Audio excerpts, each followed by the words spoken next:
I got the cash in the bag, stadium packed. Born a rock star in this life, gon' live it up on the attack. Baby, I'm bad, I just wanna get caught up in this life. I'm crazy, I'm mad, doing no cap. Only God wants you, better go live it up. Cash in the bag, stadium packed. Baby, I'm bad, yeah. Baby, I'm bad. I just wanna stay bad, stay mad. Chip on my shoulder cause they treat me like an outcast. I ain't gonna take that, stay back. I'll be swinging hard till the hits come in all caps. I ain't gonna lay back, pray that someone's gonna help me, ain't nobody like that. I ain't gonna wait, that's all fact. Give me one shot and I'll never get the throne back. I'm sick of being cautious, I'ma go cause some pain, can't stop this. I'ma steal everybody's lane, call it shoplift. Sick of hearing everyone complain when they thoughtless. Taste the pain, it's like candy canes. It makes me go change into a better frame, into a better name. Society's insane, we all live for fame, yeah. Cash in the bag, stadium packed. Born a rock star in this life, gon' live it up on the attack. Baby, I'm bad, I just wanna get caught up in this life. I'm crazy, I'm mad, do it no cap. Only God wants you, better go live it up. Cash in the bag, stadium packed. Baby, I'm bad, baby, I'm bad. I got the cash in the bag, stadium packed. Born a rock star in this life, gon' live it up. I'm crazy, I'm mad, do it no cap. Only God wants you, better go live it up. Cash in the bag, stadium packed. Baby, I'm bad, baby, I'm bad.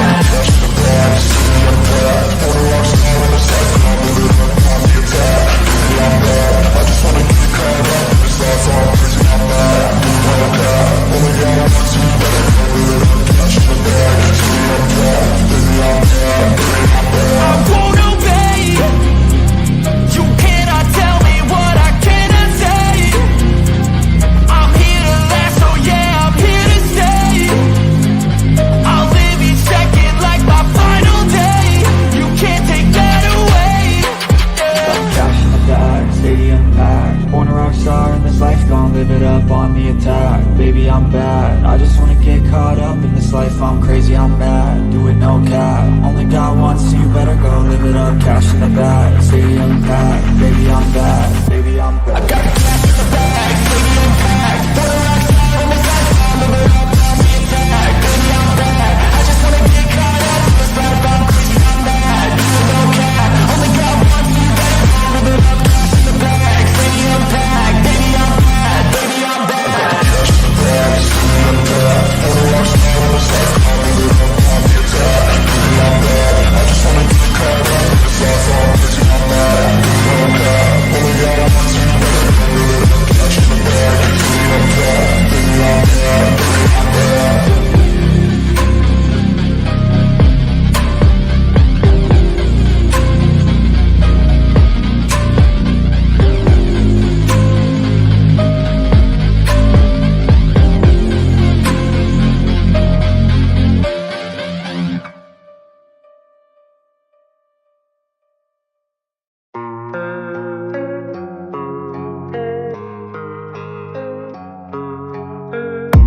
I don't really know what comes next. I'm just doing my best, even though I'm so stressed out.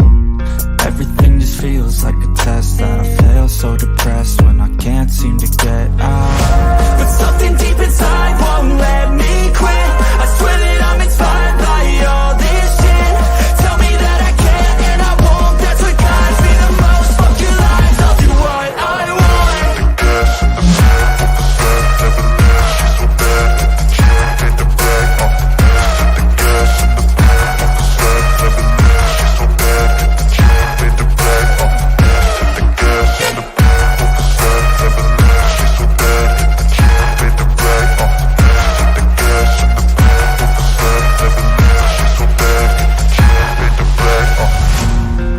By thirst, I'm inspired by worth. I desire your worst, so you can just hide while I work. I ain't tired, you first. I'll write a second, third verse about the lies you go disperse. You never did shit, I know it hurts. Something deep inside won't let me quit. I swear that I'm inspired by all this shit. Tell me that I can and I won't. That's what guides me the most. Fuck your lies, I'll do what I want. The gas in the sand, never leave, she's so bad.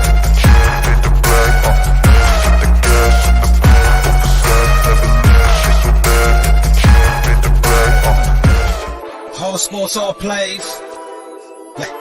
Whole sports all plays. Hollow Sports All plays. 365, we making up plays. You talking the game, get you through the days. We're high in the court, the dime in the lane. Variety topics, living the same. All presentation, sports information. Hitting the airways, taking the nation. Sport all plays, like working your faces. Grace at the field, so tie the laces. Hollow Sports All plays.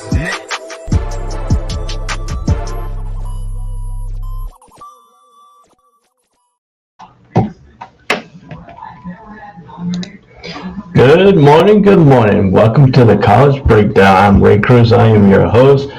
Dre Montez can't be with us today. He's on travel right now, so he will not be here today. So I'll be holding down the College Breakdown show today. And we got a lot of information going on. We got some football going on today. We're going to be talking about that. We're going to break you all the way up to kickoff at noon today. We got about 11 games going on today. So we're going to start with the Big Ten. We're going to talk about the Big Ten. We're going to talk about the ACC. We're going to talk about the SEC. And then we're going to get into the College Breakdown show. And we're going to get to the College Breakdown area for the next, after these first hours, just going through the ACC and the Big Ten, the SEC, and picking those winners of those Power 5 conferences. Then we have covered all the Power 5 conferences. We've been gone for like 2 weeks, so we're back today. So we're going to be bringing you all the way up to kickoff at noon every Saturday here on the All Sports All Place Network and Roku TV. Join us each Saturday when we break down the games. Montez should be back next Saturday, so we'll get all his intakes on some of the games and big play today. So let's go ahead and get started with the Big Ten preview of the 2002 season. Michigan was the league winner last year. Ohio State is entering the 2022 season as the overwhelming Big Ten favorite to most publications. Not since 2010, 2013 has Ohio State has gone 2+ seasons without standing atop of the conference. Ryan Day's team still finished 11-2 last year, returned All-American quarterback C.J. Stroud and wide receiver Jackson Smith, not GB. And however, the reigning champion Wolverines, along with Iowa, Michigan, Penn State, and Wisconsin in particular, are aiming to keep the Buckeyes off that pedestal once again. So there you go. We're going to see if it's going to be the Ohio State Big Ten Conference, or is it going to be a new contender in Penn State or Wisconsin, or maybe Michigan State or Michigan. Can Michigan do? Michigan lost Hutchinson, one of the best defensive ends they had. They put a lot of pressure on Ohio State a year ago. So they got some replacements they got to do on defense, as Michigan does. So let's get to right now. The best player in the Big Ten will be Ohio State's trio. First year starter C.J. Stroud finished fourth in the Heisman Trophy voting and was third AP All-American choice. Jackson Smith, Nigeria, caught 95 passes for 1,606 yards, the third highest mark nationally. Running back Trayvon Henderson, total of 1,567 yards from scrimmage and 19 scoring as a true freshman. They're incredible talent in Ohio State's offense, so that's going to be a big key. But can they be the team that is going to roll? Can they roll here? Their offense look good, but is their defense going to be questioned a little bit here as the season comes on for Ohio State? The other big names you need to watch out is Muhammad Ibrahim. Basically missed all of 2021 season, but Minnesota standout back has 3,300 rushing yards, 33 touchdowns in his career. Abram and Henderson will be sharing the spotlight. The Wisconsin bruiser, Braylon Allen, who powered his way for 1,268 yards and 12 scores in the first college season at Wisconsin. So he's coming. That's another big name you need to watch out. And then you also need to watch out for Northwestern line left tackle is Peter Sarskiski. Even if Northwestern has another frustrating year, the program's boost one of the country's premier offensive line, and Peter Sarskiski, a 2-year starter for the Wildcats, and he was the highest graded for left tackles by the Pro Football Focus. So that's going to be a good job for Wisconsin, for Northwestern there to look at his left tackle. Is he going to be the thing? Let's look at a little bit of here. Look at Michigan's encore here. Jim Harbaugh picked into the NFL position, but decided to stay. Both coordinators excited for the new opportunities, while Michigan's lost 5 draft picks and half a dozen more pro signings. The quarterback battle between Cade McNamara and J.J. McCarthy is ongoing and very likely to make its way into the regular season. This should be a good season, but can the Wolverines repeat as the Big Ten Conference champion? That's going to be they got the big X on their back right now. So Ohio State is looking for their redemption tour. The offense includes an era of bitterness despite the teams posting 11-2 Rose Bowl victory last year. Stroud and the offense have seasonal upside, but highly inconsistent defense has much improved under the new coordinator Jim Knowles. Although the schedule is tough, the redemption-minded Buckeyes appears built for the challenge. So that's going to be a little bit there. Like we said, Jim Knowles comes over. He's got to improve that defense. That defense is going to be probably the liability of Ohio State this year. Can they be the team? Can their defense match what their offense is doing? If the offense puts points on the board, but the defense can't stop the other team, and they match in points for points, can Ohio State overcome that? Can Ohio State outscore people in the Big Ten? That's going to be a big surprise there. Let's see. Let's look at some surprise teams in the Big Ten. After the 7-6 season in 2018, Minnesota climbed as high as 7th in the AP poll and finished 11-2 in 2019. Northwestern went 3-9 that season, and then surged to 7-2 with the West Division crowned in 2020. Last year, Michigan State soared from 2005 to a transfer fuel 11-2. Will that trend of that true breakout team continue in 2002? Can that be a key right there for Michigan State? Can Michigan State be thing? Well, let's look at some of the top challengers for the Big Ten. The favorite, Ohio State, is going to run away with the favorite. You should use consistent thoughts, preseason polls, and betting odds. So that's according to the ESPN Football Power Index.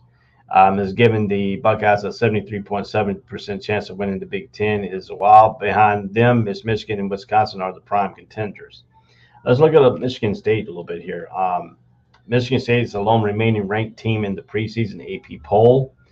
Michigan State is attempting to build an impressive.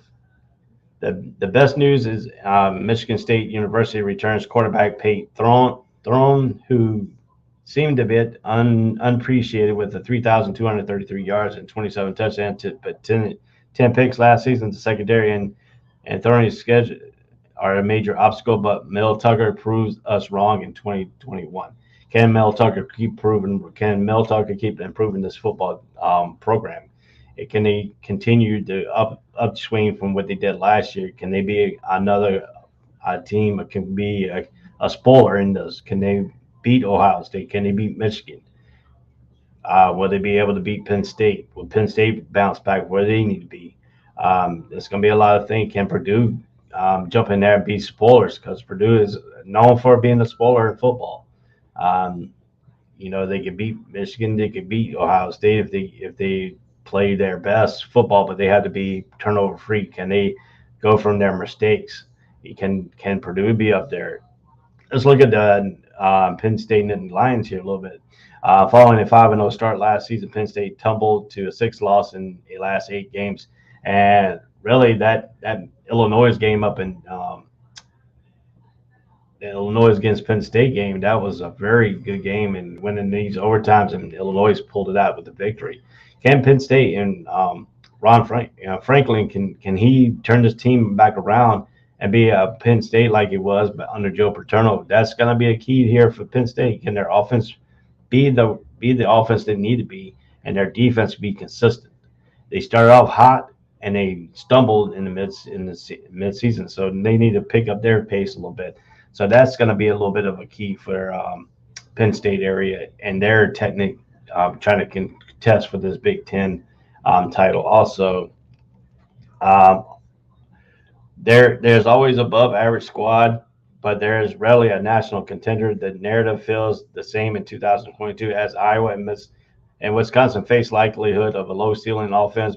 Minnesota should be competitive, but none of Purdue, Northwestern, Illinois, and Nebraska are particularly inspiring. So that's a little bit thing. Let's look about what coaches on the hot seat here in the Big Ten. If you follow in the spotty recently, Scott Frost would be prominently featured in this section.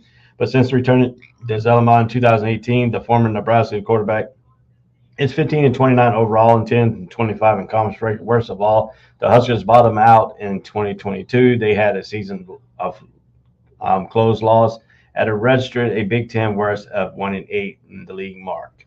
So that's another little thing here. But one key is Scott Frost's buyout. It's from 15 million now to 7.5 million after October 1st.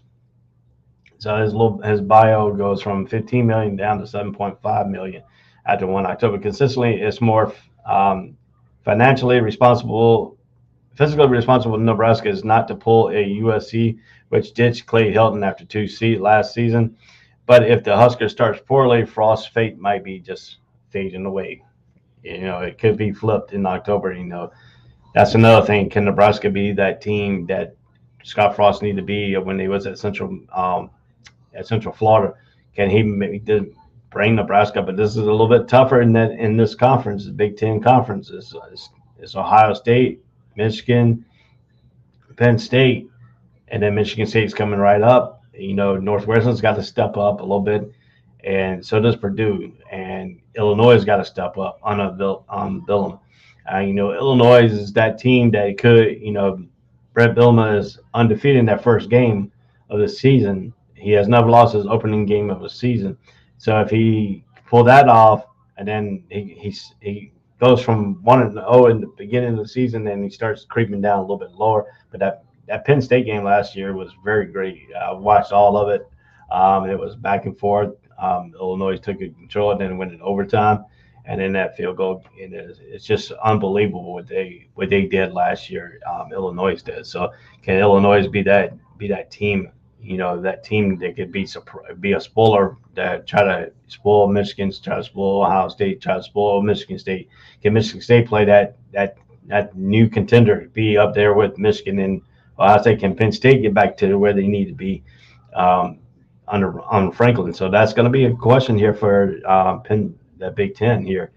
Can Ohio State not run away with it? This will be exciting football. This could be a exciting football brand of high-paced offense to defense to another high-paced offense to a defense. So that's going to be this thing. But like I said, Ohio State is not nearly as dominant on their defensive side as they are on their offensive side. So if a team can hang with them in the offense and they can put points on the board on their defense, can Ohio State's defense bear up and try to get this game back, try to get this lead back into their favor? So that's going to be a question here. Can Jim Harbaugh repeat at Michigan University, won the Big Ten last year? Can they repeat? Can Ohio State put a stop in it? Can Michigan State come up out of nowhere and boom, put a hurting on both of them? And can Penn State get back to where they need to be? That's going to be the four teams that you probably need to watch out for. But don't forget, Purdue could be a spoiler here too. Purdue somehow, some way, can pull an upset on one of these teams like Ohio State, or pull an upset against Michigan, pull an upset against Michigan State, Penn State, if they're playing them. So that's got to be a question here for, teams. You can't take Purdue lightly. You might laugh at me and stuff like that, but you cannot take them lightly, because one game during the season, they could pull up an upset. They have done it in the past. So you don't take the Purdue lightly. Northwestern, can they step back up under Fitzgerald? Can they be the team that step right back up and be in that focal point? That's time to tell what these teams could do here.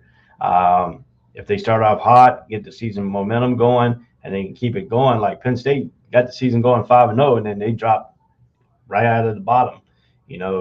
Started losing after that fifth game, after they beat that Wisconsin game. That was an unbelievable game too last year. The best game right now on tap, you got to look at Ireland, August 27th, which is today. We're going to be talking about that a little bit here later on. Nebraska versus Northwestern in Dublin, meaning other than it being the first conference matchup of the season, probably not a unique. But would you bet? Can you bet on this game here? This is going to be a sound tell for Scott Frost in Nebraska. We'll be talking about a game later on.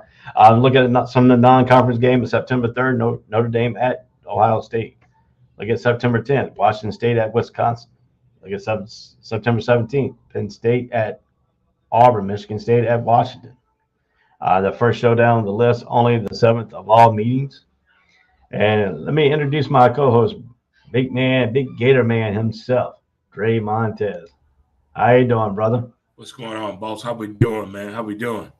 We're doing good. We're talking about the Big Ten. It's our day, man. It's our day, right? Right. Yeah, it's just first game of the season. This is it, man. This is where the madness begins at, I do believe. Oh yeah, it starts today. I've been talking about the Big Ten right now. Okay, where you at? Trying to get the Big Ten out of the way here a little bit. Okay. We're talking about the games, big games that are coming up. We're talking about the Notre Dame, Ohio State game, Washington State at Wisconsin, Penn State at Auburn, and then Nebraska today against Northwestern in Dublin, up in Ireland. First Big Ten to go out overseas.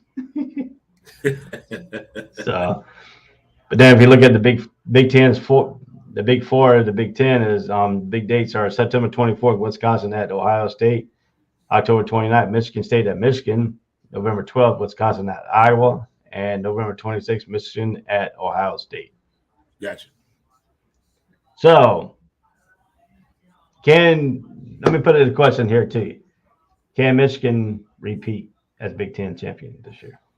Is that fair, though, man? Is that fair? Let's think about this. Is that a fair question to do? I don't want to get into the recruiting. I don't want to get into NIL, but is that a fair deal for Captain Khaki Pants? I don't know. That's too much. That's too much of a wager. That's too much because we know the Ohio State is pissed. We know that. So they're going to come up with a farce. Right. So no, they're not going to repeat. No. Now my question is, Ohio State's got the elite offense, but their defense is weak. I don't really, other than Chase Young being there, I really don't think they've ever had a really stellar defense. To me, it's always been an offensive thing. When they put up that many points, you don't look at the defense at all because the offense have done its job more ways than one, and the special teams as well. So I've never really looked at the Ohio State's defense before since Chase Young. I really haven't. There's no need. They put up too many damn points for you to look at the defense. I mean, you go to the bathroom, into the store, into the car to get your cell phone out, it's 28-3. Yeah, okay. I mean, all right, let's put it this way. We know Ohio State's got the best offense in the Big Ten. Is our defense the best defense in the Big Ten? You got to bring the fans involved. They need inspiration. They're an inspired defense. Now, if they could just do it just off coaching skills and principles and love of the game, I feel you. But they need so many things involved for their defense to play well each and every game. And I don't know how they do that. I don't know how they can't do it more consistently. But I like Iowa's defense, and I love their fan base. They ride those bicycles at one of the games or something like that. I think it's a homecoming game. They do something like that. Yeah, they do stuff like that, and that's a little bit of a thing. But then you got the fourth quarter. They turn around and wave at the hospital and stuff. That's one of the best moments there. Watching that game and watching everybody turn and wave at the people in the hospital and the kids and stuff. That's pretty cool, man. I think that's one of the coolest things. Yeah. One of the unique traditions and stuff like that. All right, let's see if you agree with these standings here. All right, out of the Big Ten East, they have Ohio State going undefeated. I could see that. All right, you got Michigan losing 2 games, 10-2, 7-2 in conference play. Michigan losing 2 games. So that'll put them at 8-2, or they play 7-2. 7-2, 9 games. 7-2. They played 9 games conference game. They played 12 games total. 9 in conference. Yeah, they're losing 2 conference games. They ain't losing. They're going undefeated. Their non-conference games. They got according to this. I don't know. No, I may see 4 losses. All right, what's going on with Penn State? Why is Penn State on Franklin not doing what they're supposed to be doing? Recruiting. They started 5-0 last year, and then they crumbled, and then they got beat by Illinois. See, that's the thing about the Nittany Lions. The expectations and the realization seem to meet each other time and time again with that ball team, each and every year.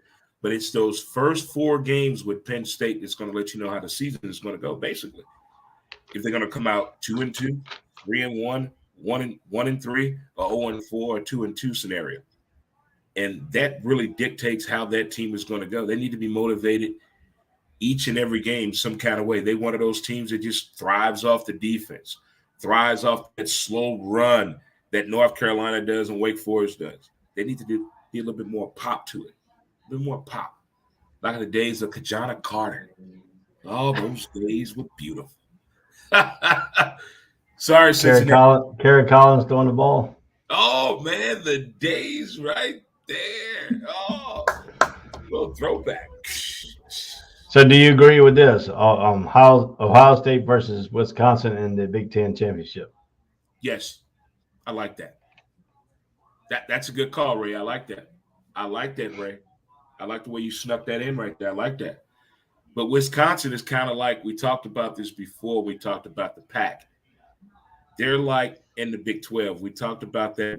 They're like the Oregon and the Texas and Oklahoma. They seem to screw everything up in November. And that's a crucial point. You can't do that no more. You cannot lose in November. You can't do it. If you want to be invited to the table or to be in the conversation, you must win in November. That's it. You can't lose in November. That's it. And Wisconsin, they can't lose in November. If you look at the West Division, here, I mean, Iowa could come out of it. Minnesota could come out. Now Scott Frost get fired from Nebraska after the season. They got to go undefeated in the conference.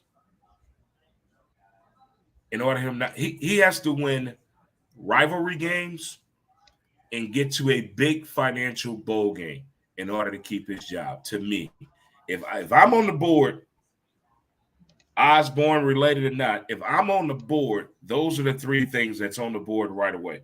We're not losing any rivalry game. We're getting to a big bowl game with a huge payout. That's it. That's it. Does Purdue pull an upset on any of these teams in the Big Ten this year? Is Mike Alstott on the coaching staff yet?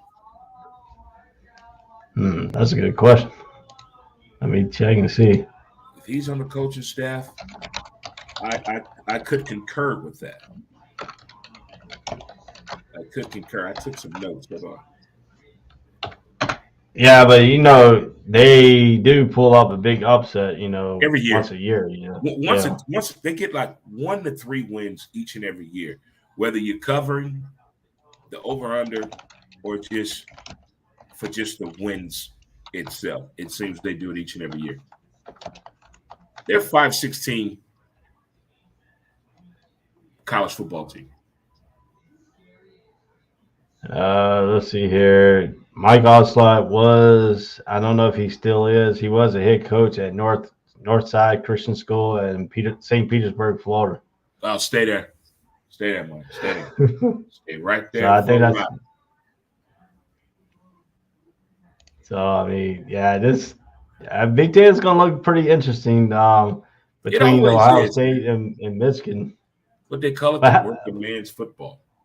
But can Michigan State sneak in there and just overthrow everybody?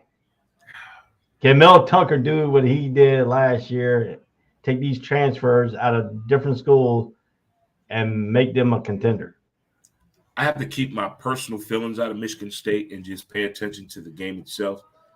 They are a pretty good football team if I keep my personal feelings out of it. But again, they're one of those teams that they screw up in October, though. That's the thing about Michigan State. They screw up in October. I don't know what it is about them. I don't know if it's the homecoming coming up or the situation or that Michigan game. Because that Michigan game is in October, isn't it? Don't they play Michigan in October?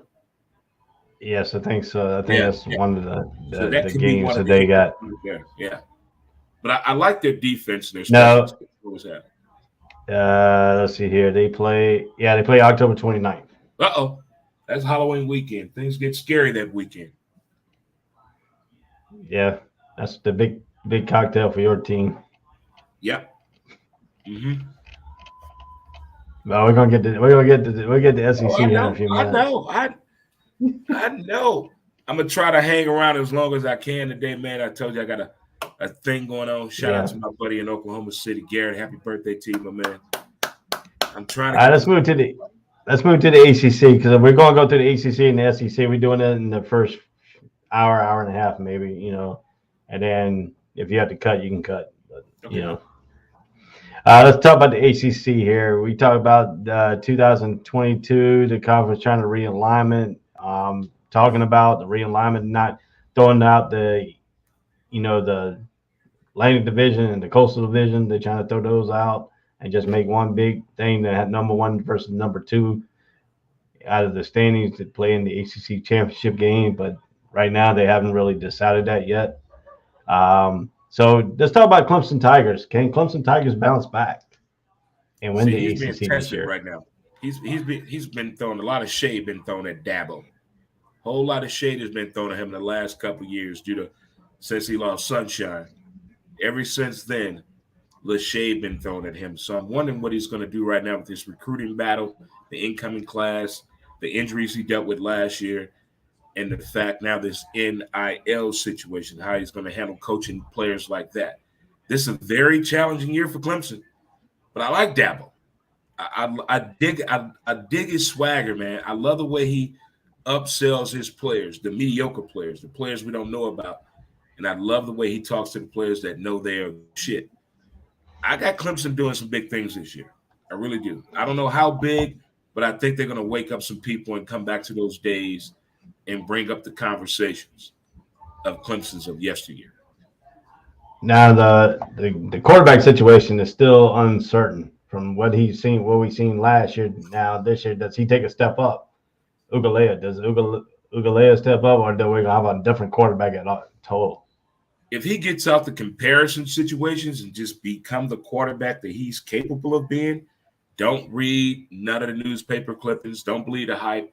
Just go out there and be a quarterback. Yes, I think. But if he keeps reading the bullshit, he's going to fall into the conundrum of what could have been. Now, does Devil Sweeney go back to that Notre Dame game that he played when Trevor Lawrence was out? I mean, he played pretty good there. I mean, he kept He him did. He into the did. game and stuff. So, I mean, does there he go was. back and try to build his confidence up that way? Can you recreate the scenario? Great question, Wade. Great question. I wouldn't want to recreate that scenario with him again. I would just let him know use your skill set, believe in you, and do what you can do. And I think he'll be a great quarterback doing that moving forward and utilize the offensive skill set, which Clemson has some great weapons on the outside, and utilize that run game. And they got a great offensive line protection on the left side, I believe, this year. So if he does that, it could be a big year for Clemson. But again, if he reads the newspaper clippings, not going to go well. Two-headed monster quarterback then by week 4. Yeah. Now, a comparison here is North Carolina State and Miami are those two the teams that are going to challenge it? Will Wake Forest come up there and start challenging like they did last year and actually, took that division? I think we talked about this before about Miami Hurricane believing the hype, the days of yesteryear. Look, those days are over. Let that go. Let that go. Let's move forward. Hurricane fans, those days were fun. Trust me. That was fun television. You had to turn the knob back then. Those days are over. Let it go. I like NC State. They're a dual threat, man. They have weapons with speed that nobody is really thinking about it. Look at what's in the NFL that has come out of NC State, offensively and defensively. They got speed there, underrated speed. I never thought I'd speak that way about Raleigh, North Carolina, but they're starting to get that speed there. The swag not back yet, Miami, not yet. 2 more years, 2 more. Well, the thing I looked at North Carolina State is their tackle, the blind spot of Larry. they lost their big time tackle to the NFL last year in the first round, and they're gonna be platooning from that position right now. Right. Is that a problem? Will defense figure that out and start crashing that side like they did about 2 years ago? And that's when he got hurt. You remember when Larry got hurt his Yeah, I first do remember season, that. Yeah. and he got hit on a blind side. So that's going to be the question for NC State. He had to protect his blind side, which he did last year because they had the number one round left tackle. So now that's going to be the question. Does the offensive line become a little bit of a line issue here on this blind side? But that's the thing about college football. Unlike the NFL let it slide a couple of weeks to get it together. College football, no, we don't have that long to wait. We're going to fix this problem right away. So either they've already fixed it in practice because they go hard in practice, or they're going to fix it by the first half of the first game. It would be taken advantage of by then. Or either utilized. They already recognize the point. Let's get over it and let's move on from there. Let's go. That's how I see it going for them. Yeah, and then we look on the other side, the Coastal Division. You got Miami. Does North Carolina? Does any other team in that Coastal Division challenge Miami for that spot? Let me think about that. In that Coastal Division.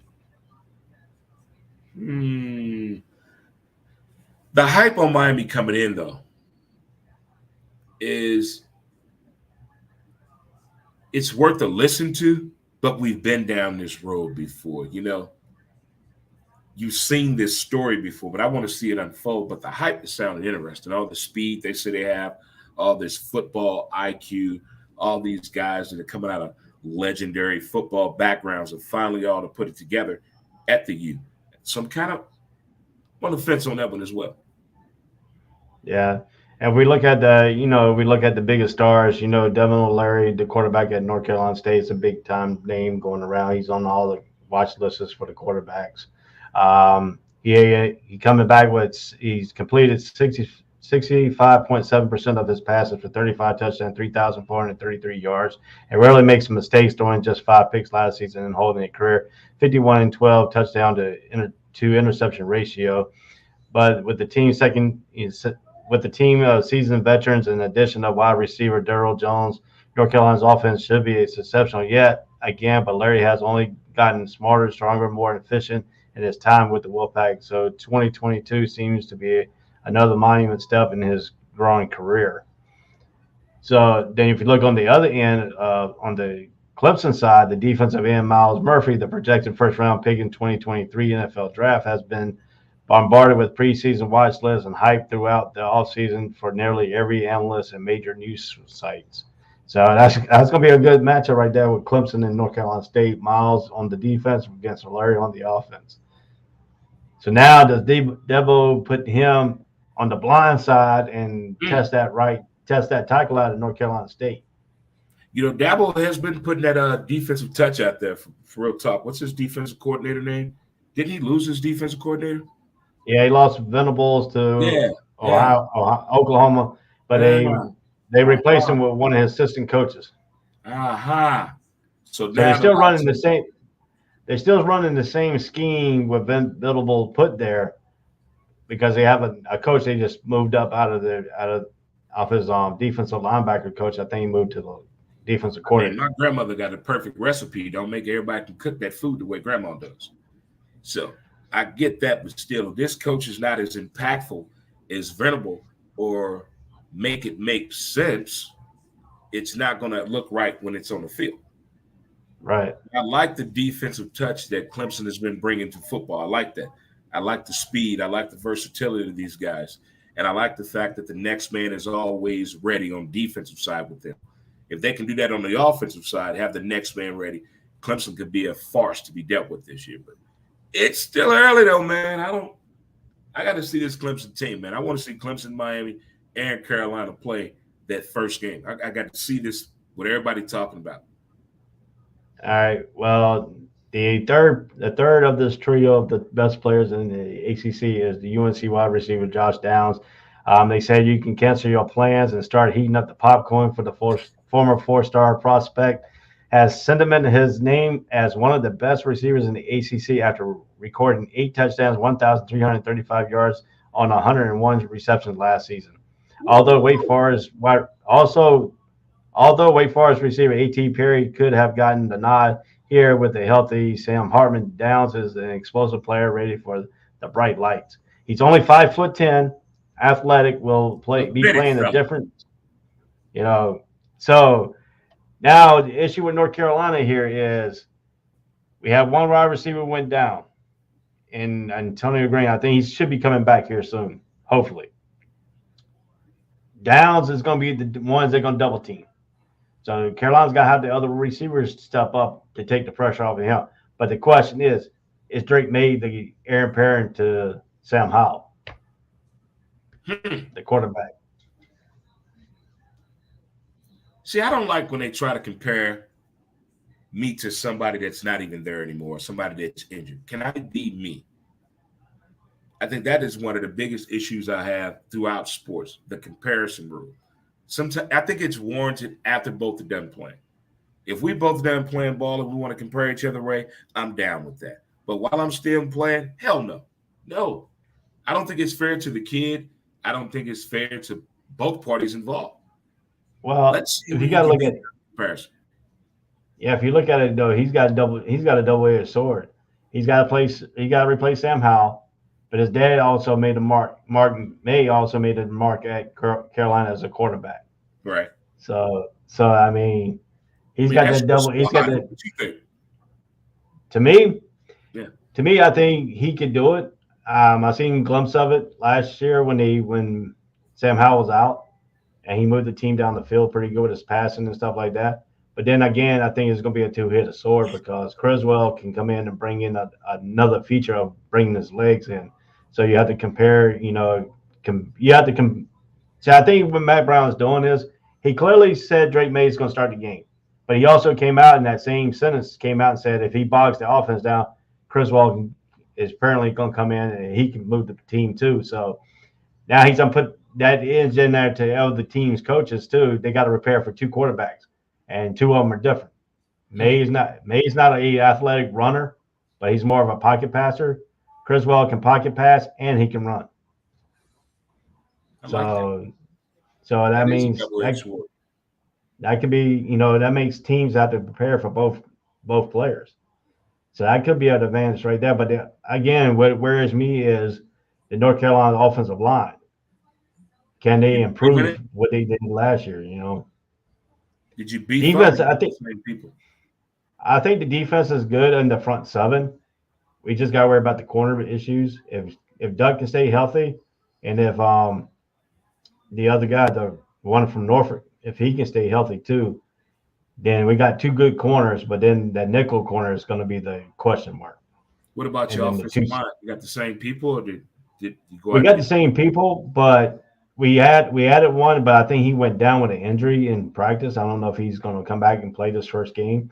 The highly talented freshman in Rice. He can solidify that one spot on there, but then again, you still got the other four, other three that you got to worry about. The center's got a little bit of problem. We had a little bit of problems at center last year, and that's what questions I have to ask is how good is the offensive line going to be? This first game is not going to. It's not going to really tell because we're playing at, Florida International, Florida A&M. And, they got 20 players that are now ineligible. This game almost didn't happen. Yes, a bunch of players missing this weekend, by the way. I saw that late last night. Yeah. Yeah, they said it wasn't talking Thursday that they were going to boycott. Whoa. They were going to boycott, and it's not the players' fault. It's their compliance office's fault because they didn't get all their compliance and stuff in for all these people that came in from transfers and stuff like that. So I mean, you can't fault the players. Right. You can't fault the players on this. You have to fault the administration. It is. The compliance is not, didn't do their job like they're supposed to. And then all of a sudden we just found out like Thursday all this happened. I mean, communication is key, man. Yeah, so let's see. The top storyline is Miami for real. That's a good question there. We already discussed that a little bit. Mario Cristobal comes over from Oregon. Since he is a Miami alumni, is he going to excite that South Florida where they started getting all the recruits back going into Miami out of that South Florida area? See, recruiting has changed, man, with this NIL. So it's not just on the coaches, due to the community as well and all the supporters of the school. If you want us to get better, step your game up. What can you do for us? I'm not saying sign 50 people to Hooters.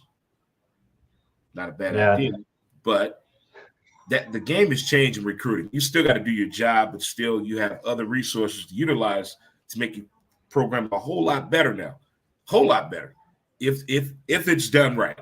If these NIL partners and the schools and universities work together, I can see this be a turning point completely off of college sports. If it's done right. And then if you look at it too, but he's competing against Alabama and Georgia, who also comes down to Coral Gables and recruits their players out of that area too. So Nick Saban is Nick Saban. That's a different world. That's definitely that's a different type of conversation. That he know how to lean in and talk to grandma and grandpa and Uncle Earl and Auntie May. He know how to do that. His daddy, Biggin. He know how to do that. Not everybody know how to do that. It's something special about him, man. Something special. What does Dave Clawson do at Wake Forest without Sam Hartman? The medical procedure, he's out for the year.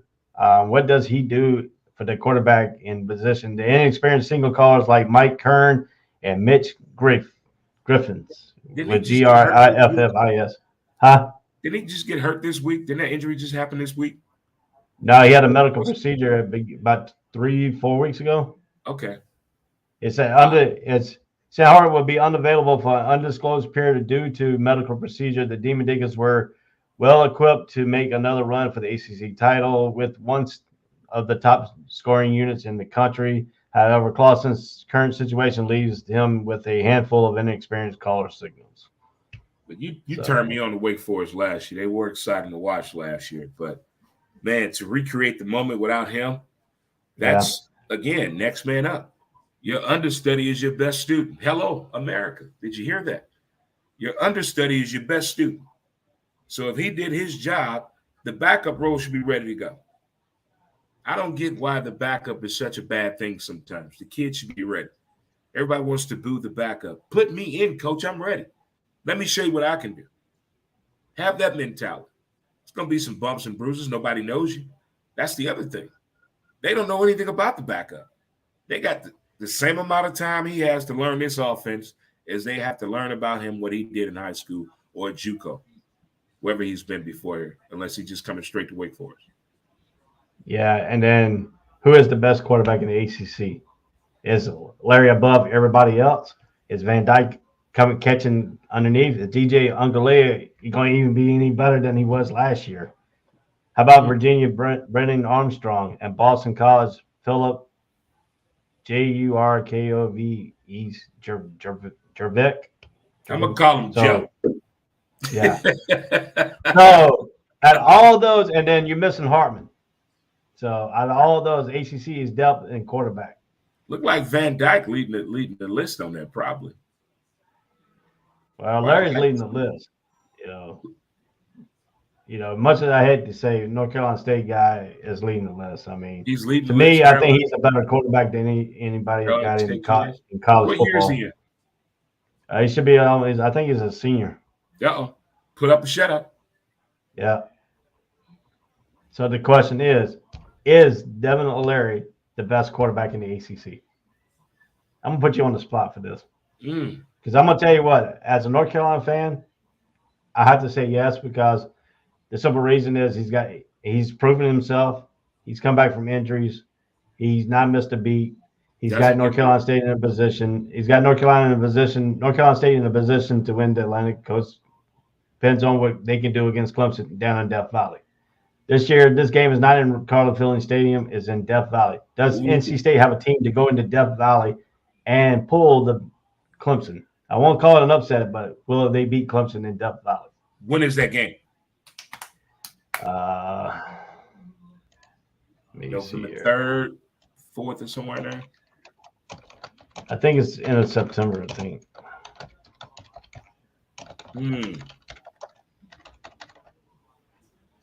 That game, no, the game is October 1st. Whoa, that's early. October That's 1st. early. Man, Yeah. can they go down there and win that game? Man. No. Because I'm telling you, Dabo has been listening to everybody the past 2 years. Since he lost Sunshine, he's been getting yelled at, challenged, ridiculed, made fun of. He's been a Saturday Night Live skit for 3 years. Dabo is tired of it. He's coming out firing on all cylinders.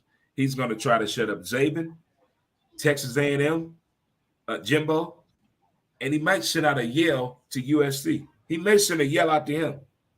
Watch. He's in his personal feelings.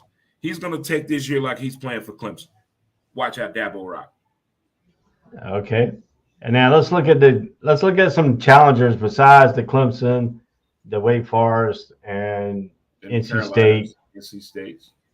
Florida State. Is Florida State going to be up there this year? Is Novell going to be? Is Mike Novell going to be able to turn this program around this year? This has got to be the year because he's on the hot seat. My buddy Hot Tub Dave is a huge Florida State fan. Huge Florida State fan. And he brings the facts when it comes to Florida State. I mean, he just knows his stuff about Florida State. And from what he told me, this is not the year for Florida State. Maybe next year. They're going to make a little noise. They may scare some teams, but this is not the year. Not the year for them. I don't know what's coming as far as recruiting-wise, but I was told this is not the year for Florida State. Okay, and then now the question is, does Mike Novell get fired after the season? Yes. Got to go. See, schools and programs have standards, chances, and opportunities. And he seemed to have went through all of them. At a procedure school like that, I mean, let's put it this way. Since the school got Bowden, everything changed. They require a certain way for you to behave and act and carry yourself in a winning football program, and it has not been happening. So now that being said, if he does get fired at the end of the season, who will be the next coach at Florida State then? I was just about to say I don't think he's going to get fired because who they wanted to go get just signed a contract. Who's that? Deion. Alert. Deion just signed a contract with Jackson State. So that's not going to happen now. So they're going to give him another year and try to figure out what they're going to do. But he must get over the hump of not just getting to the borderline bowl game, not just 6 wins and we're bowling. Probably 8 wins, 9 wins they need. How about Pitt without Kenny Pickett at quarterback? Ooh. Does Pat Narduzzi have that? Huh? He's put that school on a map in more ways than one, as far as recruiting wise, and I don't think it's really going to come into fruition until next year. But still, Pitt is one of those schools that they hang in there, then weird things happen. You go to the bathroom and come back like, wait a minute, they were just winning 21-3. How's it 73-21?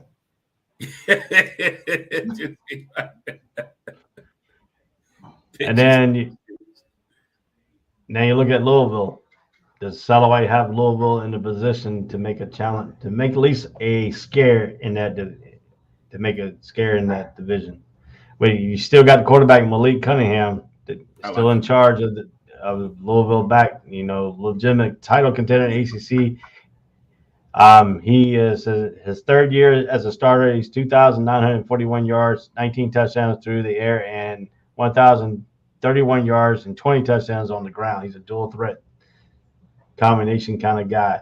Does that help Louisville, and does that put Louisville above Wake Forest now, trying to get in that next tier of the Atlantic and trying to get into the ACC championship game? See, Louisville is one of those teams. They're like a Swiss Army knife team, but I don't think they really realize what they have. They don't realize all the utilities that they have in that offense and their special teams. If they really went into that tool bag and realized that Louisville could be a really, really good team, but they're still living off of Lamar Jackson's playbook. They need to move forward, get past it. Hey, good run, way to hype up the people. We got a new building. People come down here more for the Ali and the horse races now. We're damn football team other than basketball team. They need to realize that. If they do that, it could be one of those situations where they could ruffle some feathers along the way. How about Dino Barbers? He's on the hot seat. Is he gone from Syracuse? It seems like Syracuse been looking for a head coach every 2 years since the days of Marvin Graves. Oh, man. Marvin Graves. He was such a sight. The first Donovan McNabb. I don't care what nobody say. He was the first Donovan McNabb before Donovan McNabb. But, yeah, he's definitely on the hot seat at Syracuse. Definitely. Yeah. And then they look at the best games on tap here is September 4th, Florida State versus LSU. LSU still trying to get off of the water board coach. We're gonna talk about it. We'll talk about that here in the next segment. We got the SEC coming up in there. Miami on September 17th, Miami at Texas A&M. Kyle Field. I like that. We talked about the October 1st, North Carolina State at Clemson. Ooh. November 5th, Clemson goes to Notre Dame. Ooh. Wasn't that a good game a few years ago? Oh yeah. Yeah. That's when Oglala was the quarterback. Yeah. Trevor Lawrence was out. Yep. And they went in overtime and stuff like that. So yeah, that was a good game. The best offense is it NC State or Clemson? Clemson. Best defense, Clemson or Pitt? Pitt defense nasty. They dirty. I like Pitt's defense. Most publications got Clemson. Who you got? Clemson. I think Pitt has a better defense because it just Ducey is a defensive-minded coach, and he always got a good defense. I mean, he had a good defense when he was at Michigan State under the former coach, but then he got here. I mean, he's turned that Pitt's defense around. He got recruited Aaron Donald, big Aaron Donald, big guy. What he done with St. Louis. So we can't. Hey, don't talk about that around. Shh, they still bitter around here about the Rams leaving. He didn't mean it. Y'all. He didn't mean it. But anyway, let's look at the standings. You ready for this? They got North Carolina State winning it with a 6-2 record tie with Clemson, but they got North Carolina State beating Clemson. Really? Yeah. I'm telling you, man. I've only seen one, probably 20 minutes out of the hour and a half of the ACC preview show, and I caught a little glimpse of what Dabo was talking about for his attack of this year's schedule, his players, and the perception of this year's team in the past 3 years. He knows he's been under heavy scrutiny and all that. But the way he was talking, I just feel like this team is trying to do something different, like when he had Trevor Lawrence. We knew the expectations due to what Trevor Lawrence was bringing to the team. We knew all that, where he's coming from, his capabilities, and all that. We knew all of that. But I think there's something different going on with this team this year, man. I think he's out to prove a point. I never left. I've been here the whole time. He's going to try to have one of those impactful moments and one of those Denzel Washington type moments. I never left. Been here the whole time.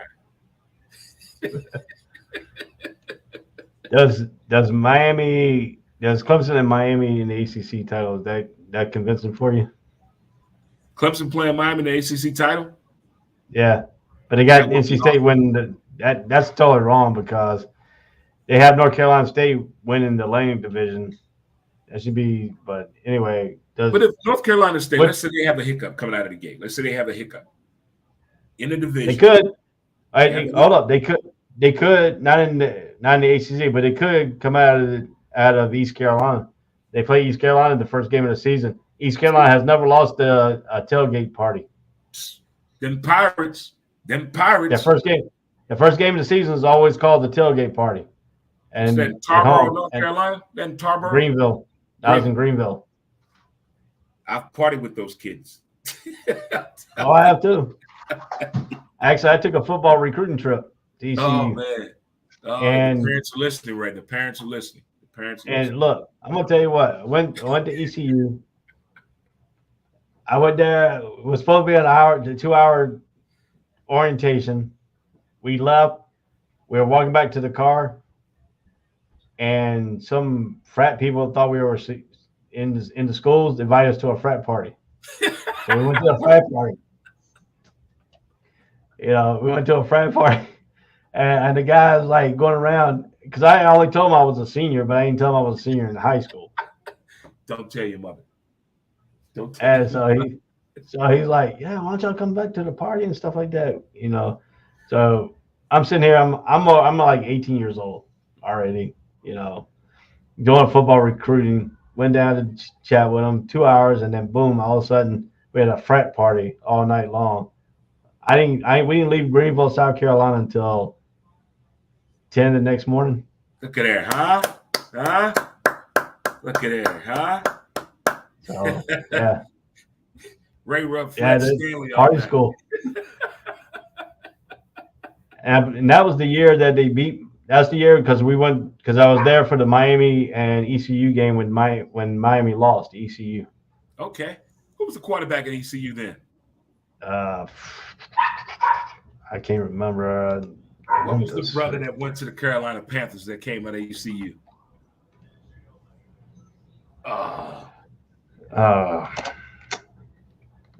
He never made this. I don't think he never made the pro roster. Just at least preseason pro. I don't think he made it. I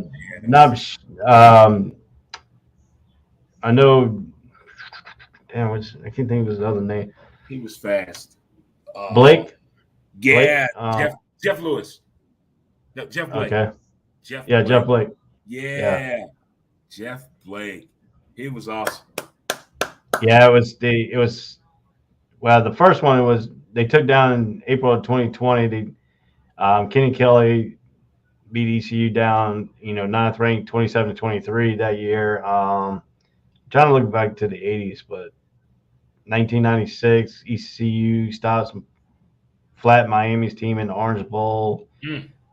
1985 Canes bad, Pirates are worse. I can't remember the year. It ain't coming up. You were 18? I know the year I was 18, but I thought that's what you. I just don't want to talk about my 18. Oh, okay, got you. I was in Navy at 18, so. I was close. 1990. I was a year away. I was a year away from going into the military. 1990 was that long ago, man. I graduated in 1991. I went in the Navy in 1992. I graduated in Orlando. Left in 89. Man. Yeah, I went to Orlando boot camp. Was it that long ago? I'm at my 30-year mark. I passed my 30-year mark in June 30th. I'm on the official retired list now. They can't call me back. Man. Take him out to the barn and shoot him, Paul. We get I'm not on that fleet reserve right now. The non-active fleet reserve they put you on when you get after the 20 years. Yeah. I'm not on that list no more. Uh-oh. I moved to the official retired list. I'm about to make a out of Jacksonville. Yeah, so we took care of the ACC. Now we're going to go to your SEC here. Hello, America. Previews. Hello. Is this thing on? Okay, this is gonna be the fun part right here. Alabama's quarterback, Bryce Young. Georgia's quarterback, Stetson Bennett. Both of them are national champions. But Stetson Bennett had to walk on. He had the dream story. He has a movie story basically. He's living the life. He's living a high life. He's living the dream. He's a He's He's a smoking a big Georgia old native. cigar. He's a Georgia native. Always wanted to go to Georgia. Walked on as a quarterback. Became a starter. Boom, he took him to the national championship. It's Stetson Bennett, the real deal. I believe so. He showed me in a couple of games last year his maturation and the learning curve. Because early in the season, I was like a little skeptical. He looked kind of scared, kind of nervous. I don't know if it was the crowd. I don't know if it was the things we couldn't hear through television, but he looked a little nervous, a little gunshot, so to speak. But he calmed down as the year got to going on, getting to know his teammates, probably hanging out, getting himself out there, getting to know the offense and the defense. He started to learn the game and start to have fun, start to winning. Now he knows what winning feels like on a big stage at a big school, playing in his hometown. I think this kid is the real thing. I really do. Yeah, In Athens, he's too. got he's gonna have a great. He's got three offensive line back as well as receiver Lad McConkey, Dominique Blaylock, and the tight end Brock Bowers and Arkad Gilbert. The quarterback should have another big year. He threw for 2,862 yards and 29 touchdowns with just 7 interceptions. He rushed for 259 yards too, but he was named offensive MVP for both the playoff semifinals and against Michigan in the national championship against Alabama. Now, I will So say this before you go there. I will say this. If Georgia loses in the month of October, which is going to happen, don't get down because we've been proven this before. You can lose a game in the SEC and still compete for the national championship. So they're going to lose in the month of October. It's going to happen. Go on. now, does Bryce Young bounce back Alabama? I don't know what kind of year you could say Bryce Young. They said it was a year wasn't a fluke. Young did throw for 4,872 yards, 47 touchdowns with just 7 interceptions. His most impressive game against Georgia in the SEC championship game, as he counted for 461 total yards and 4 touchdowns. But Young will lose his top wide receiver in John Michie the third and Jameson Williams, as well as running back Brian Robertson. But the addition of wide receiver Jermaine Burton from Georgia and Louisville Tyler Harrell from the transfer portal should help. But the Tide returns 3 starters along with offensive line running back Jimmy Gibbs and Georgia Tech should have a Bama offensive humming smoothly. You said a lot of things right there, Ray. You say one thing about that defense, and that's what I put Alabama struggles at with the defensive-minded coach, Nick Saban. Why that defense been playing that way? It's the defense problem why Alabama struggles. The offense been doing its job. If I'm putting up 461 yards of offense per game, why are we losing? If we're in the SEC and I'm doing that per game, why are we losing, coach? I'm looking at the whole defense. It's their fault. I'm pointing fingers. They're giving up big plays. They're getting lackadaisical because they believe the hype. And Nick Saban talks about this. He doesn't like when his players read the newspaper or watch these sports programs talking about themselves because they get to believing in the hype or adjusting their game. And that changes everything what coach done told you the whole week in practice.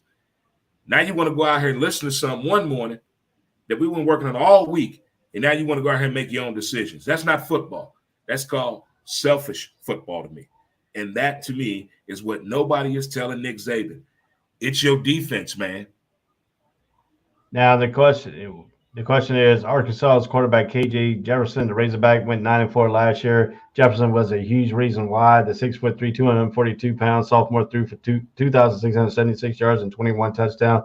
He led the team rushing attack too with 664 yards. But Jefferson gets 4 of his offensive linemen back, as well as a pair of receivers via the transfer portal. And Jaden Hasselwood and Matt Landers from Arkansas is a dark horse in the SEC West candidate with Jefferson under center. So now the question is Arkansas going to take the next step up? I have a lot of family in Arkansas.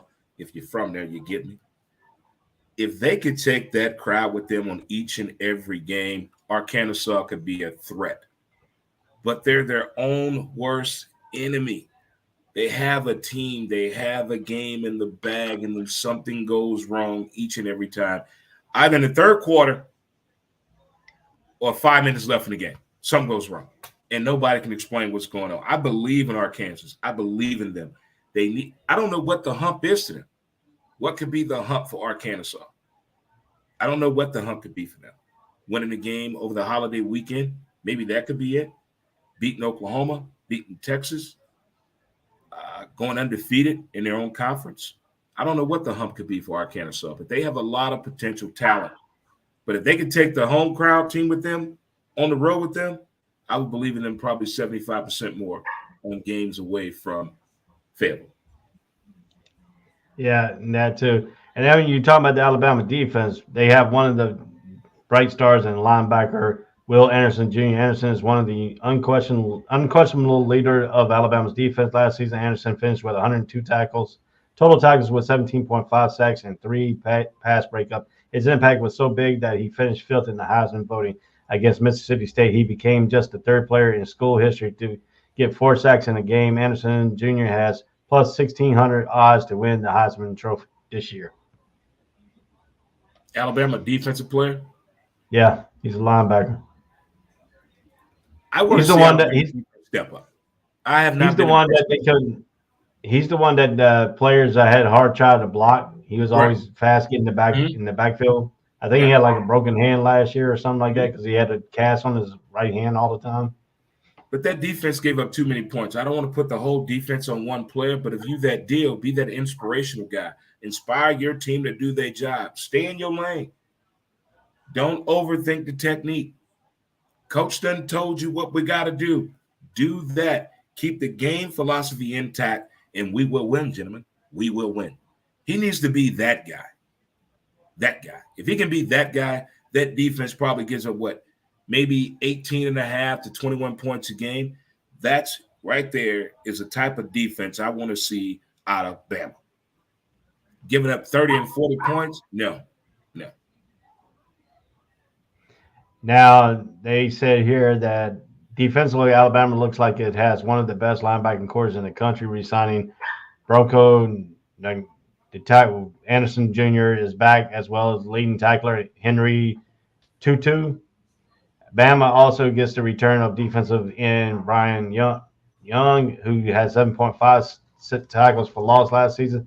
Dye's also got 2 starting safeties are back, as well as a corner Kool-Aid. McKinstry. Marcus. We're gonna call him Marcus. Yeah, I just call him Kool. I like his first name, Kool-Aid. We're gonna call him Kool-Aid. But here's the thing about Bama: they have a way of recruiting men with wide asses and hips that can run fast and do their job and get down the field at a rate of speed I've never seen before, ever. They have a defensive tackle, they have a linebacker, and they usually have a corner or a safety. We know that. But all of them need to know they're on the same team and reduce those points they give up on the defense. They're not doing it collectively. I need more consistency. The offense doing their job, but the defense, it seems like they only want to show up at certain games. You know what I mean? Yeah. I don't give a damn if you're going to beat Ithaca State 63-0. No. Then you go out here and you play Alabama A&I-QTW, and you win the game 21-48. What the hell? Make up your mind, defense. Make up your mind. Now the question is, Georgia only returns just three starters off the defense from the unit that finished first in scoring defense in 2021. Georgia will likely rely on veteran linebacker Nolan Smith, who had 56 total tackles, 3.5 sacks last season to lead the unit. Offensively, quarterback Stetson Bennett has a handful of returns.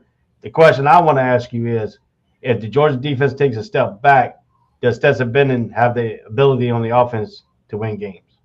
That's Kirby's team, right? Oh, Kirby Smart. Yeah. Oh, Kirby Smart. So, see, Kirby right now got his chest out. All eyes on him. He's like, look at me, hear ye. He's already spoken to the committee. Now, you know we don't have quite the incoming classes we've had before. I'm saying we're not going to compete this year, I'm just saying, if we don't win those games you think we should win, don't forget what we did last year. Bulldogs on 3. 1, 2, 3 Bulldogs. That's what I think Georgia's going to do. He's going to make excuses for the lack of experience with the incoming class of defensive influx. Watch. It's going to happen. I give it week 3. Week 3, there's going to be a special press conference. He's going to have that hat back like, look here, as I told y'all before, football is a growing sport, and you got to get to know the game as you're playing the game, and my players are doing that now. So give them time to grow as you do the grass with fertilizer. Watch. He's going to say that. Watch. I can see the setup coming. They keep talking about that incoming defensive class he has. Well, they don't have the defense that most returning national champions have on the defensive side. So this could be the year where he's challenges the coach. Man, please. Please. That's Georgia. That's all they do down there is breed defensive players. That's it. That's it. So if they don't play well, who you blame it on? The coaches. The coaches. Do your job. If they fail the first 3 weeks, coaches. Not the players, the coaches. What does year 3 look like? Lane Kiffin at Ole Miss. He's got the Rebels returning just 5 stars on offense, and a star quarterback, Matt Carroll's gone. Kiffin is some splash in the transfer portal by landing USC quarterback Jason Dark, TCU's running back Zachary Evans, and linebacker Troy Brown and Kerry Coleman. Kiffin even challenged himself in the transfer portal, the king, this offseason. Will the transfer be enough for Ole Miss to be in a tough SEC West draw this year, including the back-to-back road trips to LSU and Texas A&M at the end of October? The only thing I heard about Ole Miss, Oxford, Mississippi, was that running back transfer out of TCU. Apparently, he's gone into an offensive scheme that suits him right away. Like he already knows the program, knows what to do. Very little coaching needs to be done. Just give me the ball, coach. That's the only upsell I've heard about Ole Miss in the transfer portal is with this kid coming out of TCU. Now, we're getting to the interesting part here. The 2 new head coaches, 2 former powerhouses at LSU and Florida, will be starting over with new head coaches in 2022. LSU hired longtime Notre Dame head coach Brian Kelly, who has awarded himself a 10-year, $95 million contract. Kelly went for 113-40 at Notre Dame, and he will be, without question, have access to more talent and resources at LSU. Is this going to make or break Brian Kelly as a coach phenomenon? What he did at Cincinnati, what he did at Notre Dame, now he's got to come to LSU. The Natty. Brian Kelly. Don't do the giddy no more, I tell you that. You lost that player, by the way. Let's talk about that. But the fact he's coming in Ed Ogeron's shoes, a lot of things got to be done. This isn't Notre Dame. This is different style of recruiting now. Now you have to really go out and recruit football players. Now, let's see if he can go into somebody's home and convince them to come to LSU because of what I'm bringing to the table, which is what? What is Brian Kelly? Really. What? He got no conference championship because they don't play no conference in Notre Dame. That's their own fault. That's their own fault. And then he went to the national championship and blew it every time he went to the national championship. There it is. So, like my girlfriend in high school, she blew it every time. All right. But now the question is, he come with that fake Southern accent draw when he first got that public. Is that making a fun of the South the way he talks? Yes. Or we should just be mad at him, period. That Southern drawl should come to you regardless of the situation where you're from, son. But Brian Kelly, really, he's coming there with a prestigious resume because of the school of Notre Dame, the Four Horsemen. I saw the Notre Dame Glee Club perform here in St. Louis this past June, here at the old St. Louis Cathedral. So I get it. It's an honor to have that on your resume. I get it. But where's the proof in the pudding? Proving that you can cook. Just because you went to the Wells School of Cooking don't mean you can cook. Just because you got Julia Stiles books don't mean you can cook. Let me see what you can do this year, Mr. Brian Kelly. Let me see. Again, LSU is a funnel for football talent right there in the bayou. You're getting it all. It is right there. It's up to the coaches to screw this up. Well, I don't want to leave your team out. We finally got to a point where we can bring your team in here. Florida just hired its fourth new head coach since Urban Meyer left in 2010. Billy Napier, a former Nick Saban assistant, 40-12 over 4 seasons as Louisiana Lafayette head coach. He will be looking to bring Florida back to being a national power. So, Mr. Gator himself, let me put you on the big screen here. Mr. Gator yourself, we're doing the Gator Chomp. What does your team look like this year? Do they have a chance to contend in the SEC East against the top team of Georgia? I got to come at this from different angles. I got to come at this as a fan. I got to come at this as an analyst that covers college football. As an analyst that covers college football, I think the Florida football Gators have a mediocre chance of being a window of entertainment this year.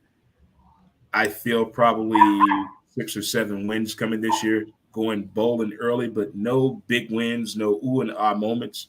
I want to see what the coaching aspect is going to be in that pivotal moment of a game, what's an in-conference game or out-of-conference game, how he's going to upsell the team and the fans when it comes to the Florida football Gators. Now, as a fan of the Gators, I'm more excited to see what this offense is going to do. All the weapons that we had last year and what we brought to the table this year. I love this kid that's playing the slot receiver. Got a little speedy running back that kind of reminds me of Fred Taylor a little bit. I like that. We got a big hip tight end. I like him. Had a little injury in a spring game, but I hope we can come back from that. But I feel as this team could grow together and be as one. If they can stay together, I know that NIL money is out there, something else, and the next level is something else. But if we can concentrate on this season right here, I think the Gators can be one of those things that could be some noise the first month of the season. But as we get to the largest outdoor cocktail party by Halloween, we will know if we're the Gators or not. Now the next question for you is, can Napier go down the street to IMG and pull some football people out of there instead of letting them get out of the state? I've been bitching about this for a long time. I don't know why people don't make these connections. Maybe it's something we don't know in the bylaws. There's some restriction rule we don't know about. They don't tell you shit until you get violated. They don't tell you, you're not supposed to do that. Well, tell us now what we can't do. Why is there not a better relationship with the IMG Academy in some of these SEC schools, not just Florida? Why isn't there more of a better relationship? Did something happen in the past?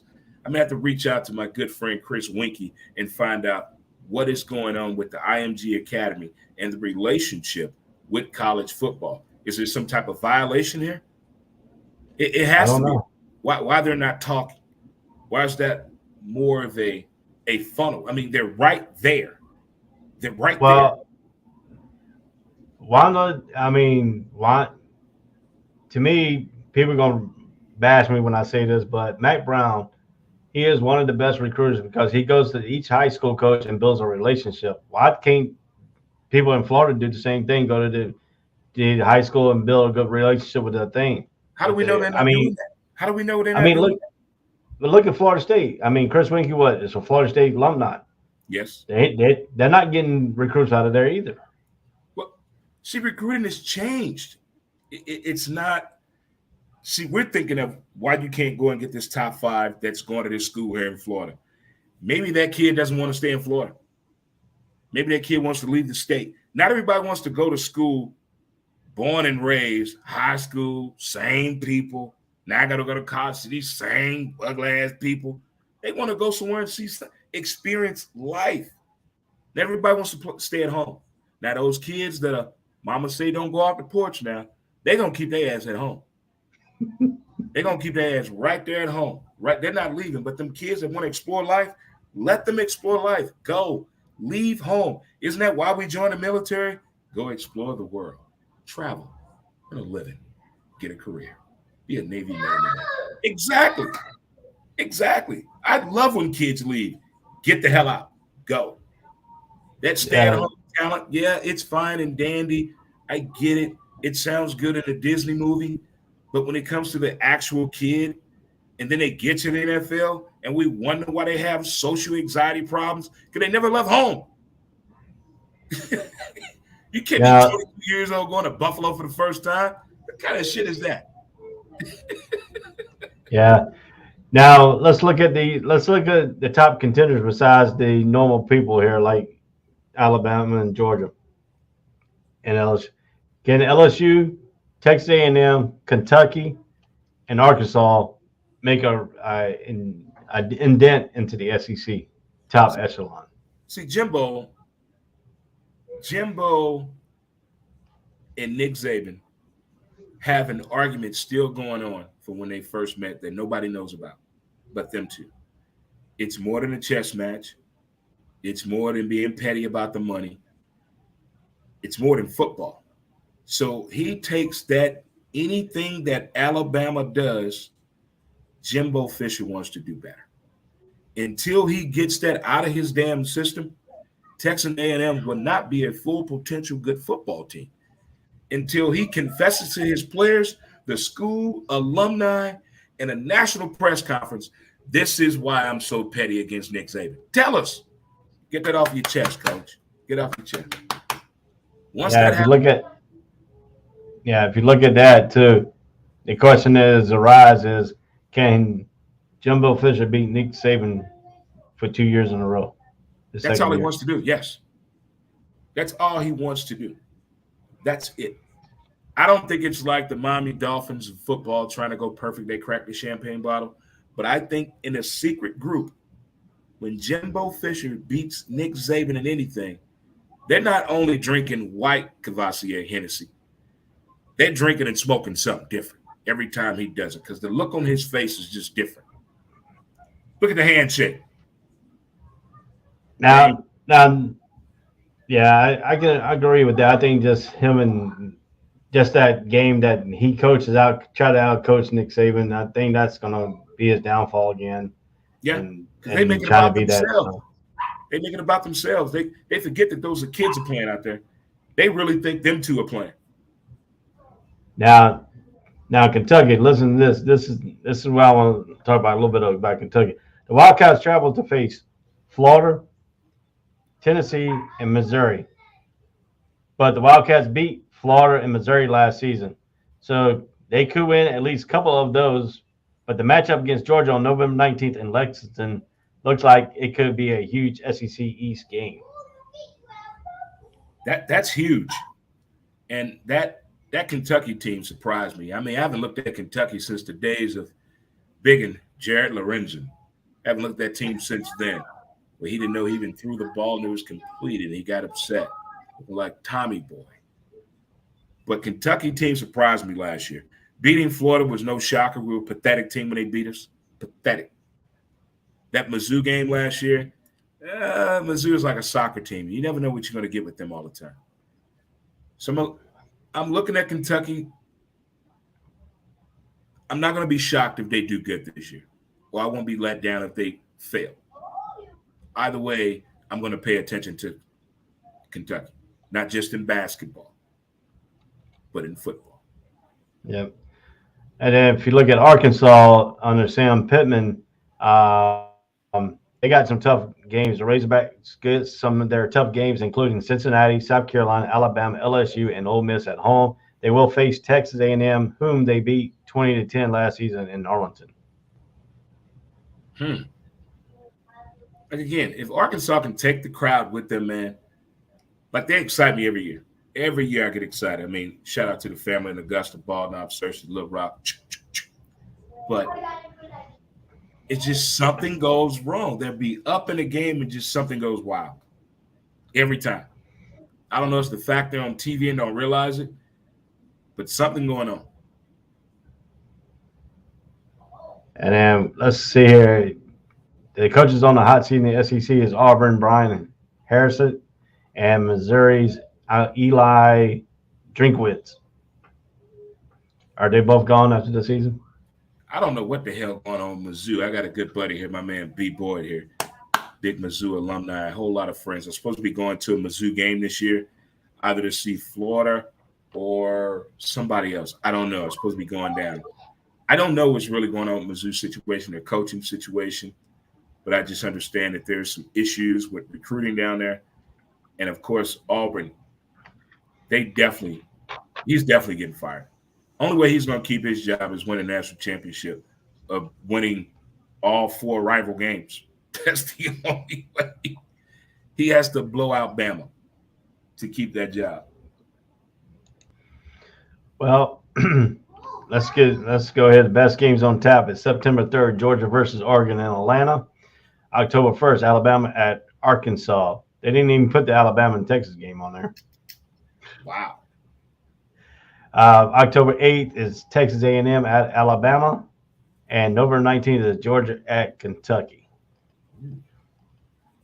You say September 3rd is what? September 3rd is Georgia and Oregon in Atlanta. Oh, my God. But they didn't put the Alabama and Texas game on one of the biggest games. Wow. And Alabama's going to Texas. That's throwing Alabama's going to Jerry World? No, that game is going to be in Austin. Oh, my God. They're going actually to Texas home stadium. Austin got it going on that weekend. Got a soccer team and that big game right there. Get it, Austin. Okay, now let's see if you can guess who's the best offense in the SEC. The best offense in the SEC has to be Bama, not Georgia. Now, publications are saying Tennessee. Really? I got to see this. They said Tennessee is a bit of a dark horse to make some noise in the SEC East this year. That's because the Volunteers' offense is loaded. Tennessee returns 8 starters from last season, the biggest name being quarterback Hendon Hooker. Hooker threw for 2,945 yards and 31 touchdowns with just 3 interceptions. The quarterback rushed for another 616 yards on the ground. Hooker gets back in his starting running back from last year. Javari Small led the team with 796 yards rushing with 9 touchdowns in 2021. Leading receiver Cedric Tillman, who finished with 1,081 yards and 12 touchdowns, is back too. Tillman has over 100 yards receiving in each of his last 4 games of last season. The Vols returned 4 starters along the offensive line. Tennessee has to face Georgia on the road November 5th. The Dogs dominated Tennessee 41-17 last season, but it will be interesting to see how reloaded Dogs defense plays against this experienced unit. I've been hearing a lot about this Tennessee offense too, man. I mean, have they even all this hype? Did they play together last year? Or is based on what they have now? They played last year together. Hooker came over from Virginia Tech. I remember Hooker, yeah. But Hooker didn't take over until mid-season though. But Hooker didn't take over the mid-season. Yeah, Hooker. That's his name. Hooker. Hooker. The Hooker and I. Yeah. Get your mind out now. We're not talking about the street corner ones. We're not talking about the ones you see down in Waikiki hanging out, trying to pull you over. If you leave a space between you, they walk up to you and then they ask you that question. No, we ain't talking about those. What is Tennessee first 3 games? I got to believe in this offense. What's their first 3 games? You want to know their first 3 games are? Yeah. That'll help me. All right. Let's see here if I can get the schedule. All right. Let's see here. September 1st at 7 o'clock, they play Ball State. Okay. That's a 600-yard game. Yeah, Saturday, September 10th at 3:30 p.m. Tennessee plays Pittsburgh, ranked number 17 in the nation. It's a 400-yard game. Okay. Akron at Tennessee on September 17th. That's a 600-yard game. So right there, they got 12. That's 1,600 yards in 3 games of offense right there. You ready for this? You ready for this? What? Florida and Tennessee, September 24th. Talk to me in now. Knoxville. 250. We taking the Chuck Wagon end zone over. Oh, my Gators. The question is, Rocky Top going to be playing all throughout that game? We cutting that off the bat second quarter. 28-0 going into halftime. We're not playing around. We're running up the score this year. Then after that game, Tennessee versus LSU in Baton Rouge. In Baton Rouge. Yep. This is the time for LSU to step their game up. You want to slap somebody in the mouth? That right there is the game to slap somebody in the mouth. You ready for this? After that game on October 15th, Alabama comes to Knoxville. That's 3 losses in a row. That's 3 losses in a row. Mm-hmm. And then after that, they have a kind of a break. They got Tennessee Martin on October 22nd. Then the linebacker come out of Tennessee Martin a few years ago. I think so. Yeah. Number 20, Kentucky comes into Knoxville on October 29th. That's a night game too. Yep. Then they go to Athens to play Georgia. On the 5th. So they're possibly going to win 2 games out of their last 6. Then they got Missouri coming to Knoxville on November 12th. 3 out of their last 7. 3. Then they go to South Carolina and play in that nasty stadium on November 19th. You don't like Williams Brice? No. And then they close out with their rival Vanderbilt in Vanderbilt on November 26th. Vanderbilt the Commodores. It's a lot of Missouri players at Vanderbilt, baseball team and football team. Wonder what's going on down there. All right, you ready for this? Who's the best defense in the SEC? The best Who's defense picked to be? in the SEC. Yep. I'm going to go with them Georgia Bulldogs. No, Alabama. Alabama defense gives up way too many points, man. Way too many points. Big plays. Let's do points. Let's do that reaction one more time. I'll put you on the big screen. Let's do that reaction. Alabama's rated number 1 defense in the SEC. Man, please. No way. No way. That defense is horrible. Horrible. It's not the defense of Gene Stallings' days. It's not the defense of 4 years ago. No. That defense is why they lost last year. Wasn't the offense, the defense. That defense is so good, they won the national championship. Hands down. The defense gave up big plays, time in, time out again, all last year. Now, I'm not a Bama fan at all. I'm an admirer of the game that Bama plays, but that defense, no. Georgia, all day. Now, you agree with this? You agree with the final standings here? SEC West will be Alabama. SEC East will be Georgia? Yeah. Who wins the SEC championship game then? Georgia. I'm putting Alabama's defense on paper. Your defense sucks, Bama.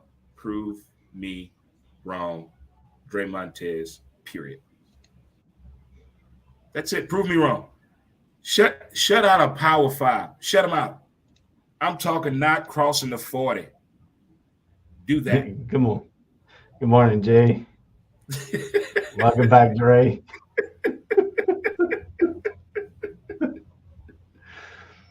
Well. We're going to take a break here. When we come back after break, we will be breaking down. We will tell you the day's schedule, the channels you can watch these games on, the time you can watch these games on. We'll break these games down, and we'll lead you all the way up to noon kickoff. I'll be right back. This is Ray and Dre. This is the College Breakdown Show. Dre might not be here when he comes back, but we'll find out here soon. Sure. So stay with us. Whole sports all plays. Whole sports all plays. Whole sports all plays. 365, we're making up plays. We're talking the game, get you through the days. We're high in the court, the dime in the lane. Variety, topics, living the same. All presentation, sports information. Hitting the airways, taking the nation. Sport all plays, like working your faces. Grace at the field, so tie the laces. Whole sports all plays. Whole sports all plays. Network. We on top of our game.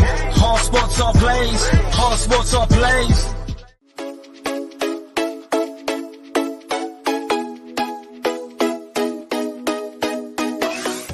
What did you say? I said Kobe Bean Bryant has been overrated ever since he passed away.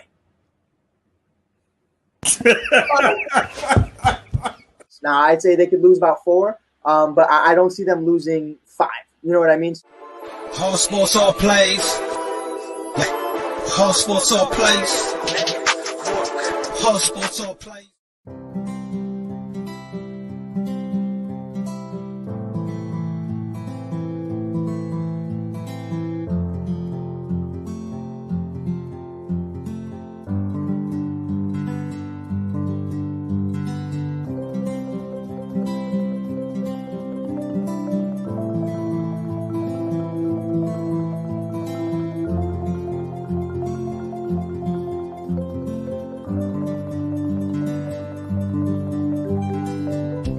This is the Fox D Streaming Network. Register to come on our channel at foxdnetwork.com. Welcome back to the College Breakdown. Ray Cruz and Dre is still with us. He didn't leave. He's back. He's ready for these breakdowns too. Getting excited for college football game action. Still talking. I may cut out here in a second though. All right. So let's look at the day's schedule. We got Austin Peay at Western Kentucky at 12 p.m. on CBS Sports Channel Network. We got Nebraska at Northwestern in Dublin, Ireland at 12:30 on Fox. Idaho versus UNLV at 3:30 on CBS Sports Network. UConn versus Utah State on FS1. Wyoming versus Illinois at 4 p.m. on the Big Ten Network. ACC got the Duquesne at Florida State at 5 o'clock on the ACC Network. Charlotte at Florida Atlantic on the CBS Sports Network. That's at 7 o'clock. 8:15 is Florida A&M at North Carolina. That's on the ACC Network. North Texas versus UTEP at 9 p.m. No TVs listed for that one. Nevada versus New Mexico State at 10 p.m. on ESPN2. And then we have the nightcap, which will be Vanderbilt at Hawaii at 10:30 on the CBS Sports Network. That's the games for this week lineup here.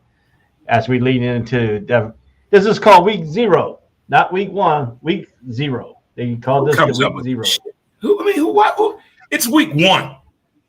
Hey, they call it week 0. That's what they call it. I tell you, man. I mean, some people just want to be extra. Not extra, but extra. But it's week 1. Week 0. All right, let's deal into it while I still got you here a little bit here, Let's deal into this thing here. We got Western Kentucky University versus Austin Peay. This game is on the day at noon at the Hutchinson Industry LT Smith Stadium, Bowling Green, Kentucky. What do you see from Austin Peay? What does the Governors do here against the Western Kentucky Hilltoppers? I don't know that much about Austin Peay other than the name and the uniform colors at all.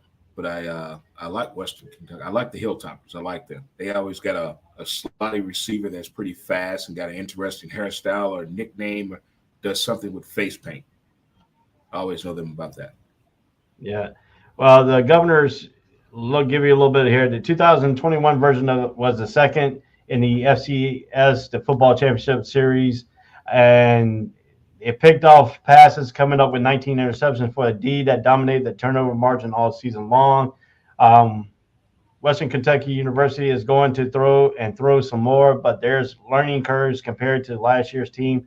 With most of the stars gone for Austin Peay, should they have the offense that can keep up the pace, even with a few key parts gone? And Western Kentucky University pass rush will need some time to find the right rotation. Why will Western Kentucky beat Austin Peay? Needs to come up with new starters on the offense. So the offense is going to be a little stymied. Western Kentucky probably can pick some of this stuff off here. Austin Peay is going to be an easy pushover, but the defense will have issues. Western Kentucky gashing runs will pay attention to read. All that's coming in the passing game, the Hilltoppers will get off on a hot start. Do you agree with that? Yeah. I like that overall analogy. The prediction line is Western Kentucky 48, Austin Peay 20. The line is Western Kentucky 26.5. And the over and under is 66.5. ATS conference is 1.5. So taking the under. You taking the under? You got Yeah. Western Kentucky. Yeah, I'm taking the under. Western Kentucky. We both got Western Kentucky.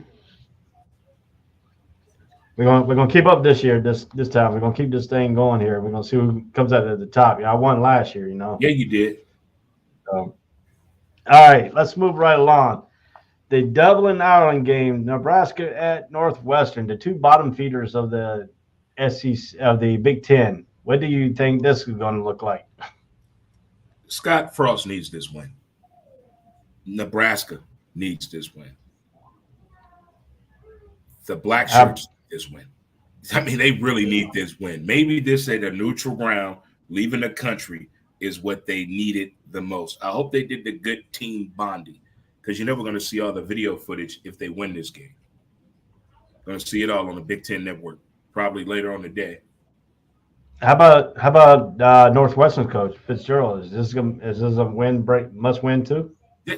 Both coaches need this game. As sad as it may sound, they both need to go out here and put up a good performance, not just for the team, for themselves as well. And I'm quite sure both alumni would appreciate this. And imagine the alumni making this trip. That's not cheap. We need a win. We need a win here. But I'm now. Go ahead. I'm pulling for Nebraska in this. Really am. Now, we see this, and the thing that we're looking at here too is in Dublin, Ireland. It's the first Big Ten conference game between both teams, and this is taking place in Dublin, Ireland, not in their home stadiums. Good sell, Big Ten. Whoever sold that, good job. But it would be a bigger sell if it would have put one of two of their biggest teams over there and played this first conference game than what we have Nebraska and Northwestern. Like, who would you like to see to go over there? I don't know. Ohio State and probably Penn State, No, that'd cost too much money. That's too much money. Bringing these two is a sell. Both schools are like losing their ass up. They need the money. They need the attention. It's a good deal. It's a good look. You got Nebraska going to Ireland. Kind of makes sense. So you got Nebraska winning this one? Yes. I'm gonna take Northwestern. I think Fitzgerald is gonna have a better year than this one. So okay, all right. Idaho State versus UNLV. Give me Unlove all day because they're playing in Vegas. Let's take a look at this game a little bit closer here. They're playing at 3:30 Eastern Time at Legit Stadium in Las Vegas, Nevada. They're playing in the Raiders Stadium now. Yeah. That's on the CBS Sports Network. Idaho State. Idaho State will win. The Bengals are. This is what they're saying here. Some of the publications I got some of my notes from. They said the Bengals are starting over under new head coach Charlie Regal, who's coming from Cal coaching staff to build up a program that hasn't had a few issue over the last few years, but the offensive line is as good. One in Tyler Clemens, who worked around left tackle, but it's defensive side that has to rise up against UNLV's offense. The running Rebels are coming off a rough year with nothing happening on the line. On the offense that averaged just 312 yards per game, and with a defense that got hammered by anyone who could try running. So is UNLV defense going to be better this year? I think the kids have got adjusted to playing in the big boys' house. They've gotten over the goosebumps. I'm more concerned about the incoming team, Idaho State. How many kids on that roster have been to Vegas before? How many coaches have been to Vegas before? That's I don't know, but why UNLV will win, Idaho State is almost completely starting over after a 1-10 season with an offense that is sputtering and struggling to get 15 points per game. UNLV offense might not have done anything last season, but it brings in a quarterback, Harrison Bailey from Tennessee, who to be a part of the quarterback battle. The transfer portal helped out with the receiving core right away, and the O-line should be far better. At least that's what they're hoping with the veteran. And then a few early scores should be able to put this away. So UNLV lost his FCS game last year, 35-33, gaff to a good Eastern Washington team. to open things up in 2022. Idaho State isn't the 2021 Eastern Washington team. Not at all. And that's one thing I like about the transfer portal is that these kids get to go into a program that they get to utilize their skill set instead of being put in the program. Now they got to adjust everything. You've been taught one thing in high school. Now you get to this place. Now you figure out you're not as smart as you thought you were. And some guys don't like that challenge. Some guys can get over that curve. But when you've been in the college football system, in D1 or whatever level in college, and you have the opportunity to go somewhere, you know that offense is what you can go in there and operate with right away. That's what I like about this UNLV team. This young man saw an opportunity to go somewhere that he can utilize his skill set right away. And that program fits what he can do. So good for him. Yes, and then the UNLV is predicted to win 41-13. The line is 20.5. Over and under is 50.5. Oh, I'm going under. You going under? So you're taking UNLV? Yes. Give me unlove all day. Unlove. Yeah, I'm going with the same thing. UConn versus Utah State. What do you see these two programs? I mean, if you look at UConn, is still up and coming. They've been playing for a few years. So, I mean, Edsel had a good 2 years with UConn, put them on the map, and then they fell off the part when they left. This game is Maryland on job. TV. Huh? This game is on Yes. TV. Yeah, this game's on FS1. Jesus, who sold this? Good job, Sarah. UConn and Utah State. Yep. Go to Utes. No, that's Utah. Yeah, this is the Aggies. Utah State is the Aggies. I know nothing about UConn other than Gino. That's it. That's it. That's all I know Different about sport. UConn. That's a different sport, man. But that's all I know. That's all you know about UConn? That's all I know about UConn. I didn't know UConn had a football team. Shocker. Well, I mean, they did have that 1-2 good season. I know on they got a football team. I know. They made a nice little run a couple of years ago. They had a little splash on the offensive side. Yeah. They had a quarterback or a tight end that did something like a nice little run, like 3 or 4 games in a row or something. And they started making a little splash. Yeah, it was kind of hard to find any notes on this football game. I don't know why, but it was. You know what? I'm going to take the underdog. I'm taking UConn. You taking UConn? Take UConn. I got you. I got you, Huskies. I got you a fan here. I used to not so fast. I think Utah State is going to win this game because their rushing ability and their unpredictable quarterback. I mean, he can pass the ball, he can run the ball, but he's unpredictable. He's not a very accurate thrower. So if he does get on a hot streak, he continues that hot streak on. I think they win by a field goal. So I'm going with Utah. This is going to be a good one here. Wyoming at Illinois. We know about Brett Bielema has not lost his first game of any type of first game of the season. He has not lost the first game of the season. Is this going to be the first year that he loses his first game, or will Illinois just destroy Wyoming? Illinois is crazy football team. There's a bunch of hype because living in St. Louis, you hear about Illinois and Mizzou all the time. At some point, there's highs in Illinois, and then when they got the high point, they don't put out. And then when nobody's talking to them, they seem to do well. So I know there's a lot of optimism on the offensive side with Illinois. They got a couple of receivers here from the Illinois side with high schools over there in Belleville and East St. Louis, I do believe. And I think they got a little offensive push as well on the line. And Wyoming, all I know about Wyoming is their special teams and probably quarterback. I think there is pretty good, I believe. I'm gonna go with Illinois, man. I'm going with the more approach on this. I'm gonna take Illinois in this game. You're gonna take Illinois in this game? All right, let's look at here. At some of this. This is the first meeting ever between the two schools. Forever, ever. Yeah, this is the first series record, first meeting ever. Wyoming capped off a 7-6 season with the win in the famous Idaho Bowl, Potato Bowl. while Illinois went 5-7 on the Brett Bielema debut season in Champaign. Brett Bielema announced Syracuse transfer Tommy Debo as Illinois starting quarterback on Thursday. Debo has a promising arm and the potential to boost the offense under the first-year coordinator Barry Lindy Jr. hire from University of Texas San Antonio after the Road Raiders embarrassed Bielema's squad last year. So he went out and got the offensive coordinator to embarrass him last year. That's a key note there. The run happy Cowboys lost Sam Chambers and Levy Williams to the transfer portal, brought in Andrew Paisley from the rival Utah State, even Sabubu from Snow College. They brought a guy in from Snow College. Never heard of Snow College in my life. Never in my life.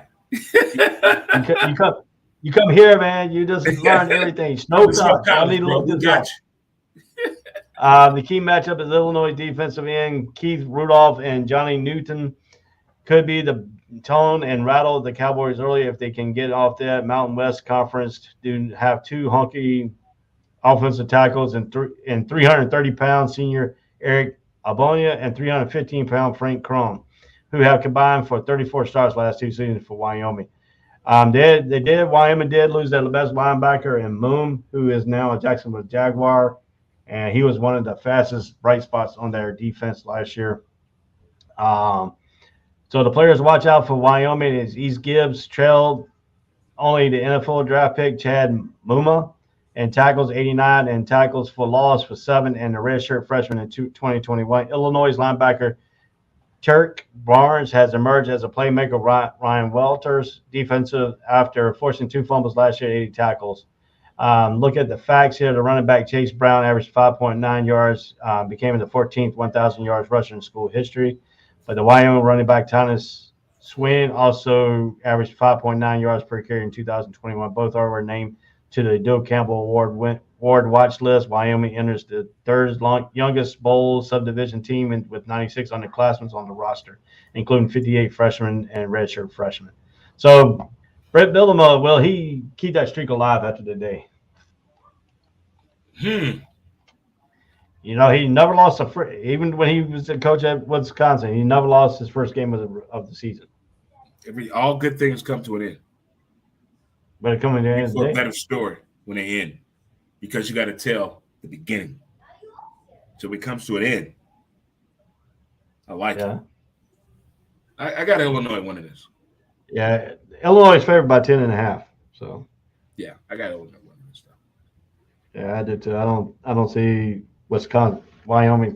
Now, if it's playing in Laramie, Wyoming, maybe different story. It's playing in Champaign, so I don't think so. So now something to it, man.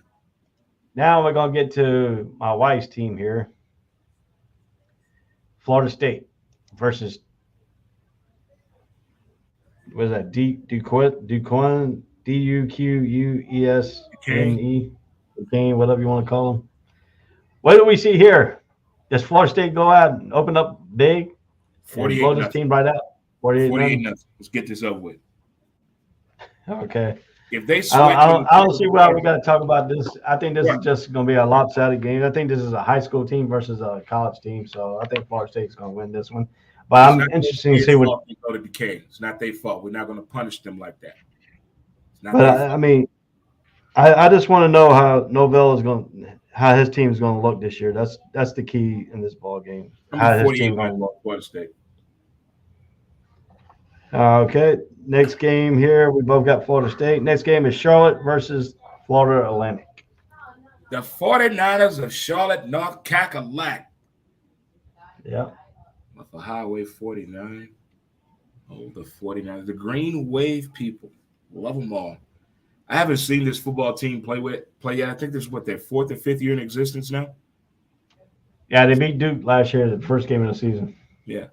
So, I don't know, man. I'm gonna go with Charlotte on this one. I'm gonna go with Charlotte on this one. You gonna go with Charlotte? Yeah, give me the 49ers. Ow.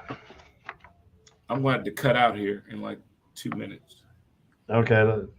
Let's get your take on all these games, then I'll go back and do it.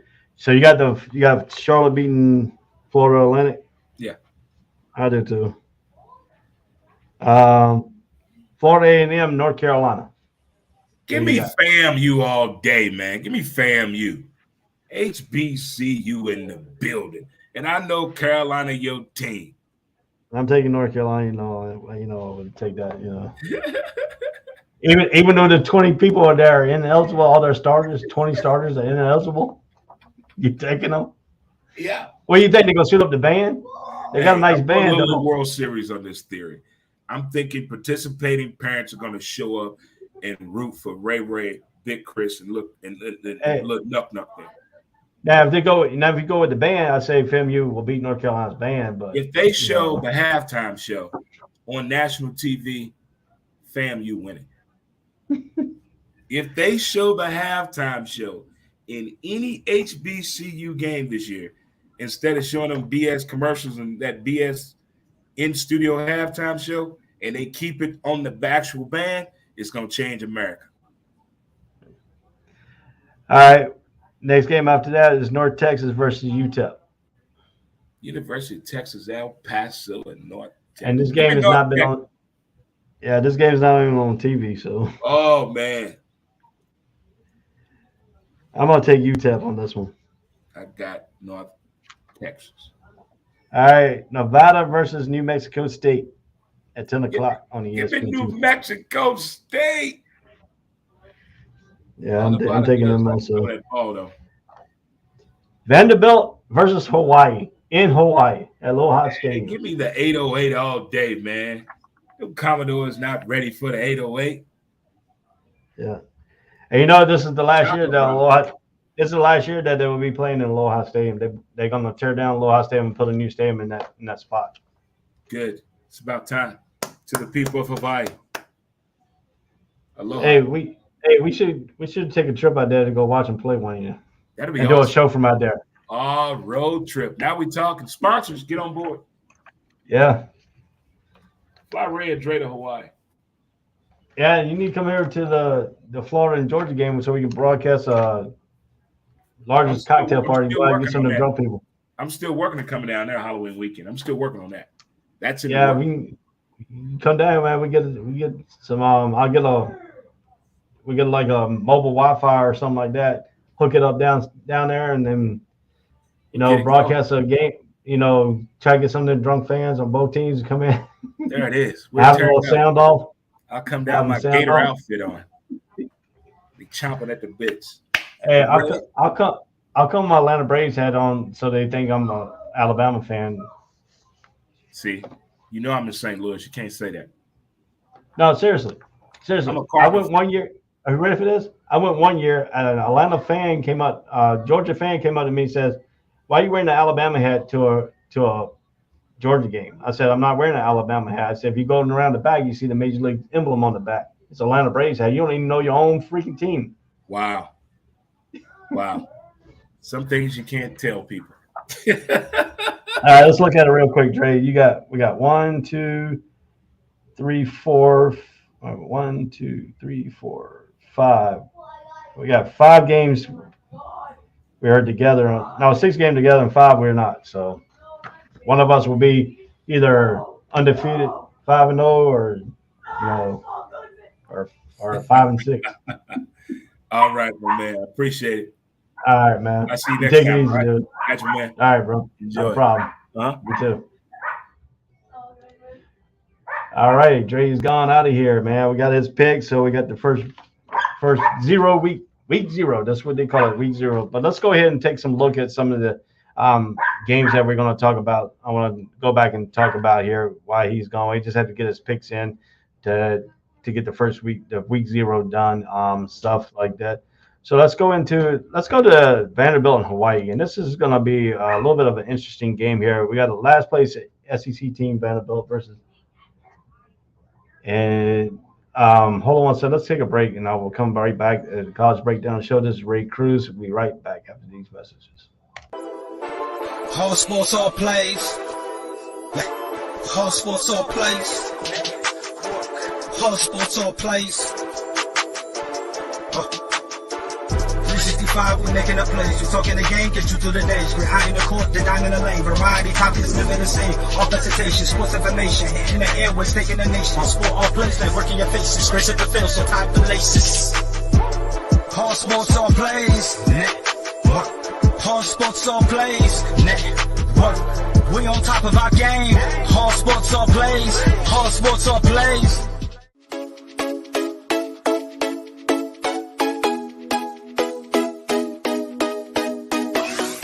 What did you say? I said Kobe Bean Bryant has been overrated ever since he passed away.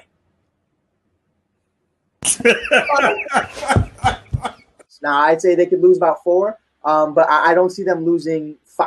You know what I mean? All sports, all plays. All sports, all plays. All sports, all plays.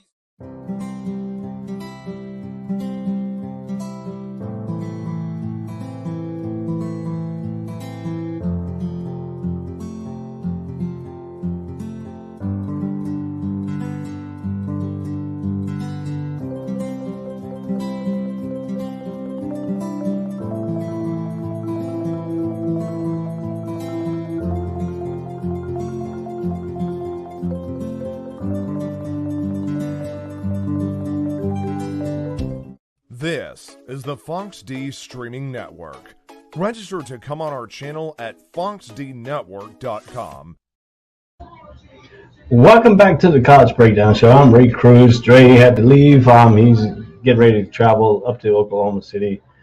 So he had to leave right so we got all his picks in and stuff like that. We'll recap the picks and see who picked what here in a few minutes. So let's go ahead. We're going to go continue on here. This game is at 10:30 p.m. Eastern Time. It's at Clarence T.C. Chang Athletic Complex in Honolulu, Hawaii.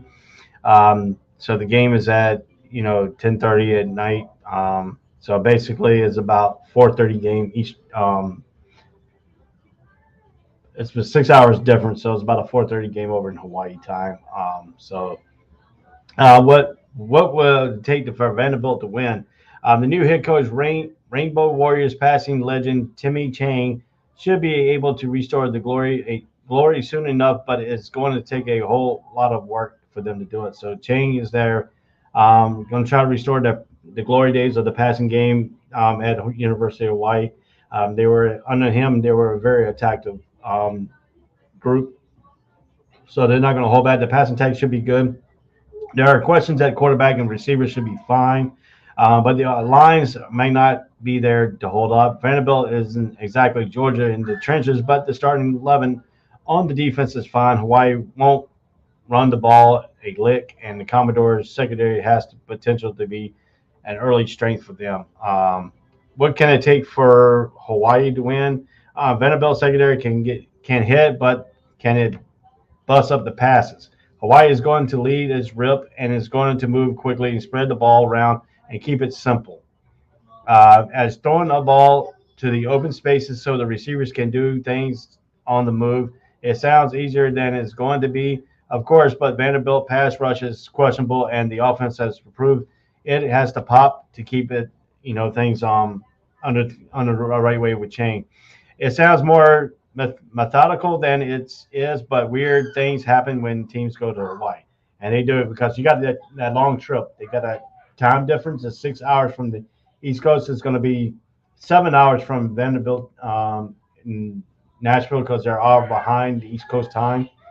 So it's going to be about 7 hours between the two time zones, and then they got to travel from Nashville all the way to Honolulu, Hawaii. That's a long trip. Trust me, I traveled from North Carolina all the way to Hawaii when I was stationed there, and that was a long trip, about a 13, 14 hour, 15-hour trip, basically. But all the layovers we had in between in Chicago and stuff like that. So that's going to be the travel. That's going to be a situation. How did they do the travel? Did they get over there early enough to get acclimated into the time zone? Did they acclimate themselves in Nashville too and put themselves on Hawaii time to get their players and their ability? Because you got to understand, it's 10:30 going to be East Coast time. It's going to be 4:30 their time, but it's going to be more like it's going to be 3:30 Vanderbilt time up in Nashville because they're an hour behind East Coast time. So it's 6 hours behind is 7 hours.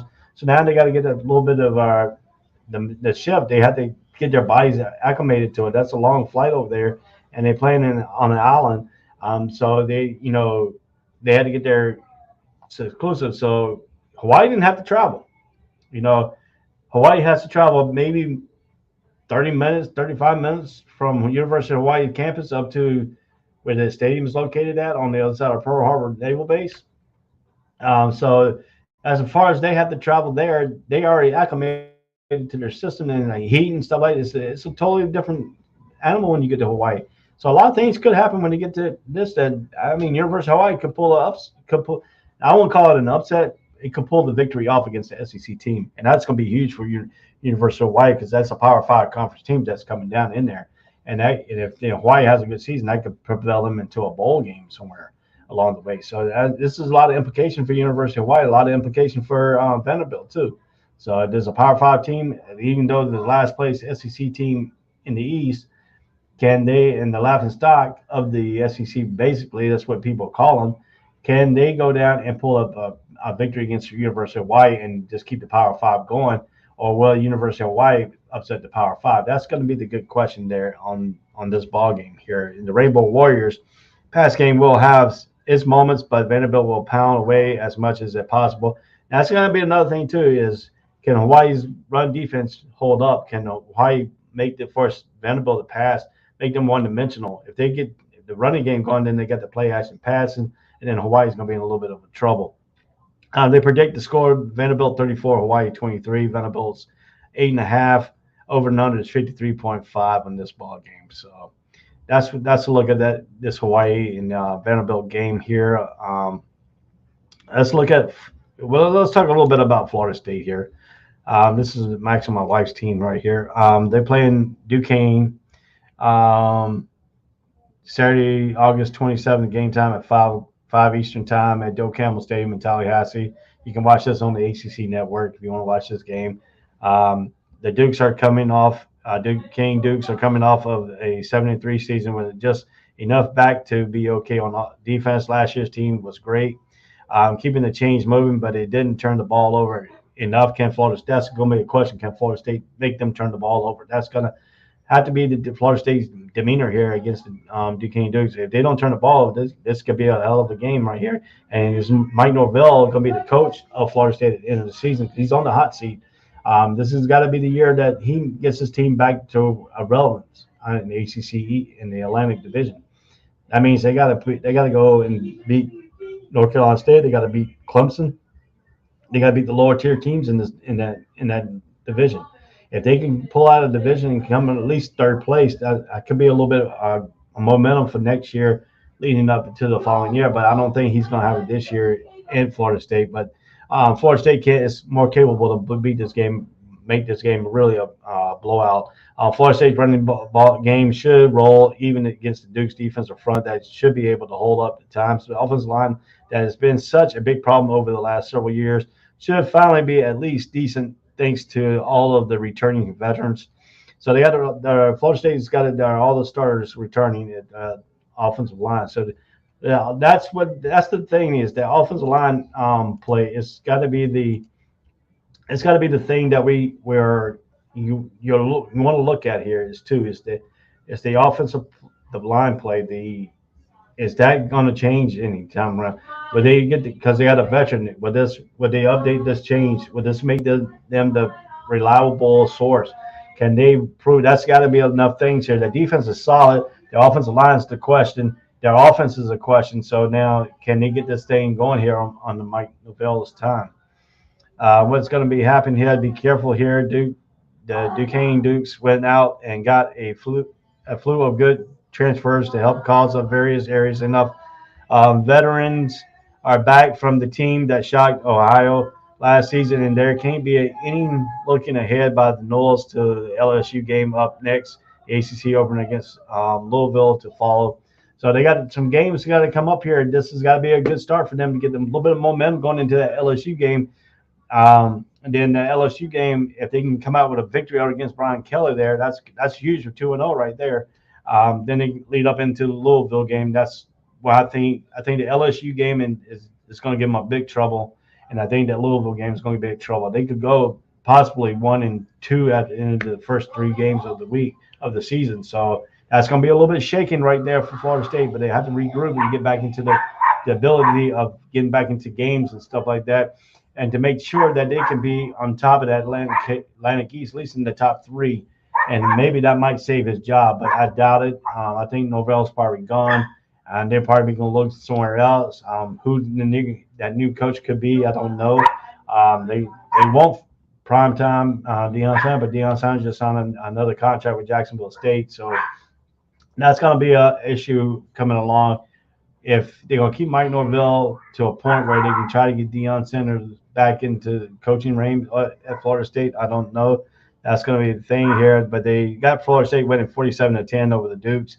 It's a 39.5, over and under is 56.5. So that's what we look at the Dukes here at Florida State in this ball game here. So let's take a look at here at the next game here. We already covered that. We covered Wyoming, and let's see if we can find some more things here coming up. Let's talk about the. I'm looking through some of my notes here, trying to find some of the things here. Let's go to the. We already talked about Illinois. Let's talk about Utah State and the UConn. So let's go to this one here. In this ball game here, let's go to this one here. Right now, the matchup barometer has got UConn at 9.4%. You can get this off of ESPN here, the matchup barometer. Predictor 96.6 is Utah State winning this ball game here. This is going to be I think some kind of barometer here to get to the thing. Let's see here. Let's see if I can pull up my ESPN Plus a little bit here to get some of the other stuff here. So, hold on a second here. Let's see here. Boom. All right, that didn't work the way I wanted it to. All right, let's get back to the thing here. They got this thing here. If you look at it, some of the stuff here in this ball game. So I mean, it's the barometer. UConn is coming back, trying to get back into that little bit of what Issel had him at before he went to Maryland. They in complete array. The offensive line is in shock. They got some people coming back, and they got 3 or 4 people on their offensive line that's probably going to help them a little bit here. But the running back in the running passing game, they don't get that going here. Utah State's going to get their running attack going, and then all of a sudden they're going to bam, you in the blink of an eye, they got the quarterback throwing the ball. So I mean, that's going to be a run heavy pass, play action pass type game. I think Utah State does win pretty big on this game. So if we're looking at that aspect of this ball game, anything that you can see Utah State is very good on running the ball, and they like to do the play action pass out of that run read option type offense they got, and they got a dual threat quarterback. So that's going to give them a little bit of problems coming into this ball game here that we see coming up into the where we're looking at right now. So I think on the horizon, I think UConn could be a little bit better than where they were last year, but I think Utah State has got more firepower behind that. So I think that's what we're looking at right there on that side of the ball there. Let's go ahead and look at another game here on the spectrum here. Let's go to the schedule a little bit here. Let's bring up a little bit. I didn't pick them. This schedule's tough. All right, let's see here. Let's see. I'm trying to find some stuff here that we got to look at here, and we'll talk about in this first week of the. It's called week 0. So week 0 in this ball game here. Let's go to North Texas and UTEP here for week 0. This is week 0. Who comes up with these ideas for games? I don't know. Why it ain't week 1? I don't know, but it's week 0. That's what they call. That's what they call it here. Week 0. Today's games are in week 0. So you're looking at North Texas and UTEP. How to watch the games out right now is it's in the stadium. You can watch it on Stadium. There you go. I found the TV for you. It's on the streaming network called Stadium.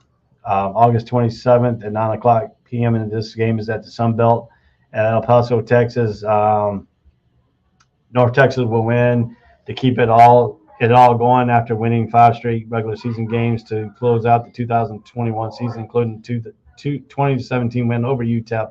The quarterback room got stronger with more options to push. Austin Noon is the running backs are there around a veteran offensive line. The defensive should be just good enough to hold UTEP offensive that is not going to explode. The Miners lost their star deep threat, Jacob Cowing, and is about to do big things for Arizona for the passing game that wasn't exactly razor sharp. On the other side, UNT might have its best linebacker core in the Seth Luttrell era and should hold up well against the run. But if you look at what UTEP can do, isn't going to be fancy, but it should be effective. So that's going to be their test of the linebacking core of Seth Treewell's North Texas team. They think they have one of the best linebacker cores under his tenure at North Texas. And so this is going to be a unique style. This offense is going to come straight at you. That's what University of Texas El Paso will do. They will come run right at you. They're not scared of you, and they're not going to show back down from you. They're going to take their running back, and they're going to go straight at you. They're going to go charging for you. They're going to go do everything they need to do to get you outright into the area of trying to get you to say, hey, we're not backing down. They're trying to get you tired. That's basically what they're trying to do.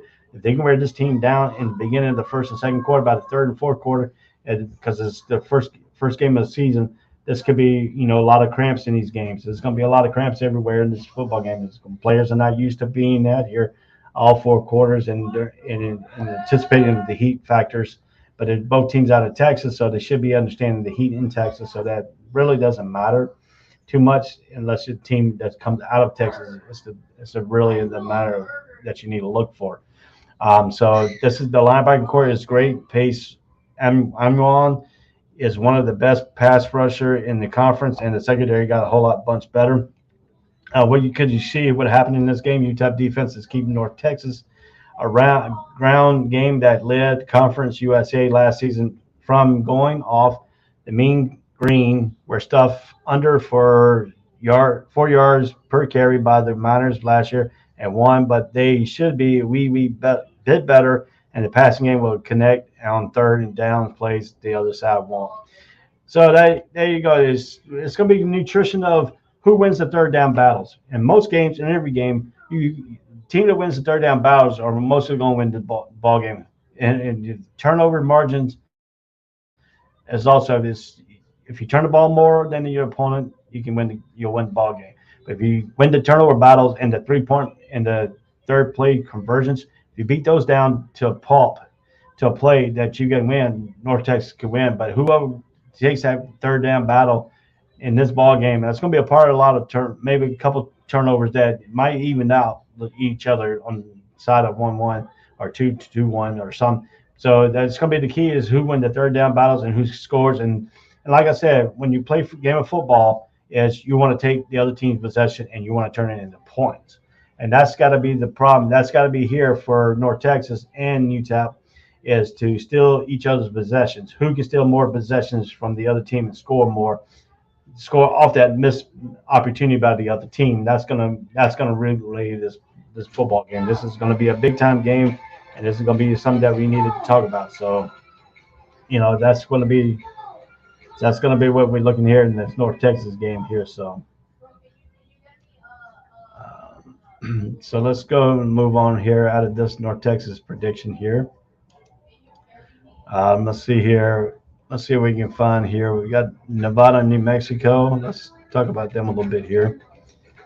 Let's see if I can find their stuff here on my notes. I'm trying to get my notes organized a little bit more better here. Probably next week I'll have everything a little bit more organized. It's really our second go here, college breakdown. Thing. This is the first week zero, so everybody's a little bit behind, but we're getting it straightened out here. So let's take a look at what we need to see out of this next few weeks here game. So let's see here. Let's see. Let's see. All right. Let's take a look here.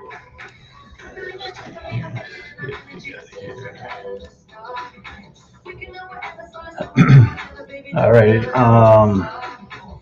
Yeah. Right now the match predictor is 70.2 Nevada. New Mexico State is at 21.8. If you look here at the point spread is 7.5 in the favor of Nevada. Nevada, the money line, if you want to go, is 292 to plus 235. The over and under is 48 if you're betting, or if you're doing the over and under. Hold on one second. Let's go to a commercial break. I'll be right back. This is Ray Cruz on the College Breakdown Show. All sports, all plays. All sports, all plays. All sports, all plays. 365, we making up plays. We talking the game, get you through the days. We're high in the court, the dime in the lane. Variety, topics, living the same. All presentation, sports information. In the airways, taking the nation. All sport, all plays, like working your faces. Grace at the field, so tie the laces. All sports, all plays. All sports, all plays. We on top of our game. All sports, all plays. All sports, all plays.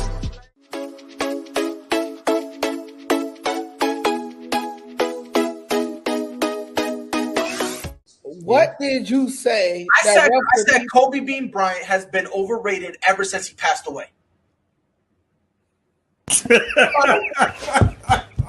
Now, I'd say they could lose about 4, but I don't see them losing 5. You know what I mean? All sports, all plays. All sports, all plays. All sports, all plays.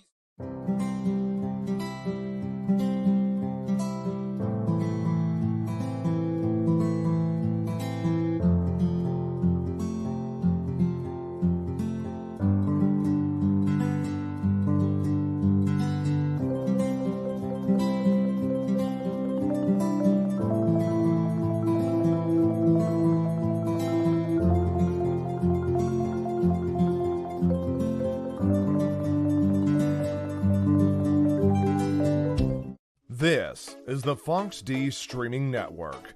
Register to come on our channel at fonxdnetwork.com.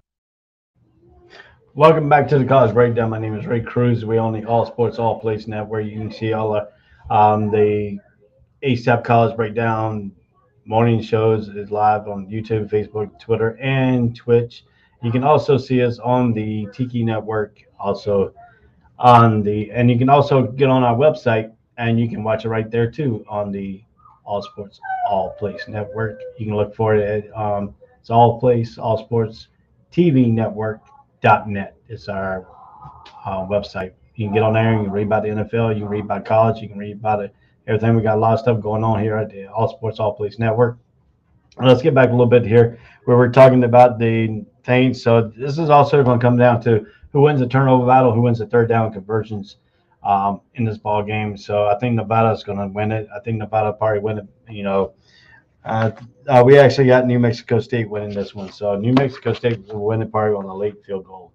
So that's going to be that's a little of a narrower breakdown for you on that one here. So we're getting ready to our spotlight of the game. Here, the last 30 minutes, we're always on the college breakdown. We'll spotlight the game of the week. And right now, the game of the week right now is my game of the week is going to be for my team by default, because it's my team. It's going to be the North Carolina Tar Heels, but we got some interesting things about this game here for North Carolina and Florida A&M. I'm going to go ahead and break some of this down to you here. We know late last night on Thursday morning, we seen it on Twitter and all this stuff saying that the Florida A&M compliance department misguided some of their 20 players on the team as ineligible due to the guidance department. It's not the kids' fault. It's the guidance department at Florida A&M. They didn't get on the ball to try to get these stuff, all the transfer stuff into the NCAA to get them eligible clearance, and from the clearinghouse.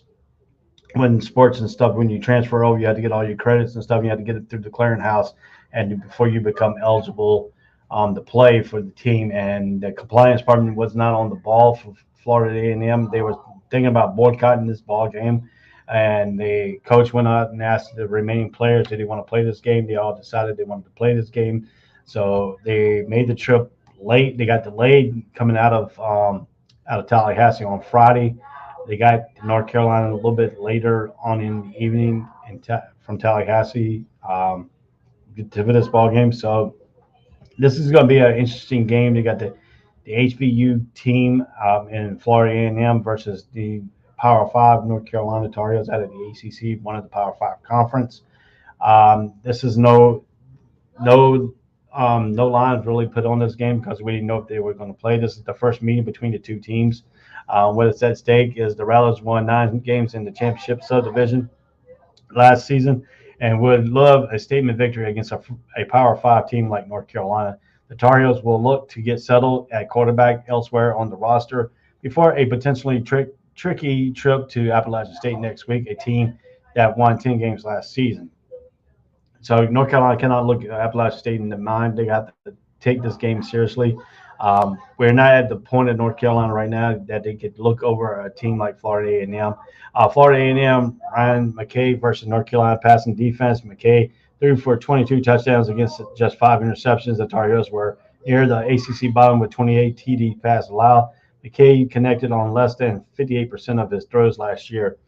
The players to watch is Florida A&M linebacker Isaiah Land led Division I with 19 sacks and 22.5 tackles for loss, and has he won the Bug Buchanan Award as the best defensive player in the FCS.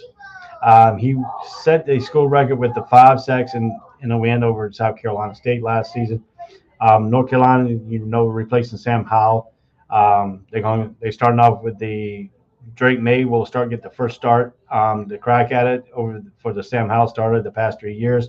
Coach Matt Brown chose May after a fall camp competition with Jacob Creswell, but Brown made it clear. This has made it clear, and that's what we talked about. I talked about earlier in ACC previews on the first part of the show was Brown is not scared to pull the plug on Drake May, but I'm gonna tell you. The plan is he put this thought in everybody's mind is you cannot prepare just for Drake May. You have to prepare for Griswold too. Griswold will come in some plays of this game and mix up this play book because the problem is Drake May is a good back. He's not a good runner, but he's a good pocket passer. Griswold, on the other hand, he can pass the ball. He can run the ball. He's a dual threat quarterback. So when you prepare for Drake May, you got to prepare for the pocket passing. You got to get your pass rush there. You got to get him step up and make him move it off his point. If Drake May stays back there, he showed the capabilities when Sam Howell was out last year for that one game, and Drake May did pretty good on that ball game. He passed the ball very effectively. He did run the ball a little bit, but he didn't run as much. But he did effectively passing the ball to Josh Downs too, and that's going to be the key for the Florida A&M. Can they double team? Double team Josh Downs? If they can double team Josh Downs, then the other receiver steps up. That's going to take the double team off of him, and now you're going to have some kind of area that you need to figure out how you're going to stop this Carolina passing tag. But If it goes always like last year when all we did Josh Downs, nobody stepped up on the other end, and we get some receivers to step up on the other end? If they release some pressure off of Josh, so they can make Josh down sometimes as decoys and dump him down to it, then all of a sudden you get the running attack going, and we lost Brooks, but we still got some effective running backs in the backfield. So that's going to be the scenario. If we can get the running game going, if we can get the passing game going, then this comes back off the defense a little bit here. This defense is going to be unsettled. They don't know what's going on. But then all of a sudden, Drake May does pretty good, and then Criswell comes in, boom, you got to change your mind thing. You got to change the thinking of your mind. You got to change it to where now you got a dual threat. The read option can come and play. The rollout pass can come to play. A fake pass, and next thing you get the pass rush up, and boom, he's out of the gate, and you got no containment there, and he's down 15, 16 yards in the field. So that's another thing too. For teams to prepare for North Carolina, you cannot just prepare for Drake May. You have to pray for Griswold too, and that could be as advantageous because you really can't clue in what fact that you want to really do to North Carolina. But like I said, the weakest part for North Carolina will be their secondary a little bit. We don't know how if Storm Doug is back fully healthy, and a first round draft pick, first round, a 5-star corner. Can't think of his name out of Norfolk. If he's there, then them two solidifies that. Then our two safety solidifies because we got Conley still at hard hitting safety, and then our linebacking core. We lost a big time linebackers. So now we got Gray who stepped up last year. So that linebacker core has got to step up. Front seven's got to step up, and Gene Chiz is back as a defensive coordinator, which is now we're going to be running the Gene Chiz thing back in what we did in the early, when he was there the first time. So that's going to be a thing. He'll help out on recruit. Can we get our defensive line and into the backfield? That's going to be the problem because we got some speed rushers. If we get the speed mismatch rushers and we get some edge rushers and we get them into the quarterback, this quarterback could probably throw some interceptions, and then we can turn those balls over. North Carolina, like I said in earlier games, North Carolina's got to win the third down conversion, and they got to win the turnover battles. If they can win the 3-point conversion, the turnover battles, and they can steal the thing, that's going to be the good question here. That's got to be everything that you need to look for into this ball game. So that's got to be the situation here in North Carolina. Can they do it? But and like we said, Florida A&M's coming in with 20 ineligible players who are not going to play. They came in late Friday, not there early. They were supposed to come in Thursday, but they got here late Friday, so they couldn't have a chance to walk through King Stadium. So there's going to be the first time going into King Stadium. This is the thing we got to look at here. North Carolina wide receiver Josh Downs says the program marked last season with 101 catches for 1,335 yards. He became just the fourth ACC player with 100 more catches. So that's got to be a big thing here. Can Josh Downs get free? If Josh Downs can get free with some long passes, that's going to really help us out in the thing going here for it. So that's got to be one good thing that we got to look here in this ball game here is Drake May going to be up to the task? Is Griswold going to come in and cause some chaos when he comes in? That's got to be the key to these plays up here up front. That's got to be the key to what Carolina does in defense. It's got to be a key what Florida A&M does. How will the 20 effective players really affect this team? Because we didn't know they probably knew that it was going to come down to a point to where they had to put this out in the news and stuff. And this game almost didn't happen. So this could have been a really, I think, can their players tune up this game? Can their players really take effect of this ball game here? Can Florida A&M dictate the pace of what Carolina's going to play?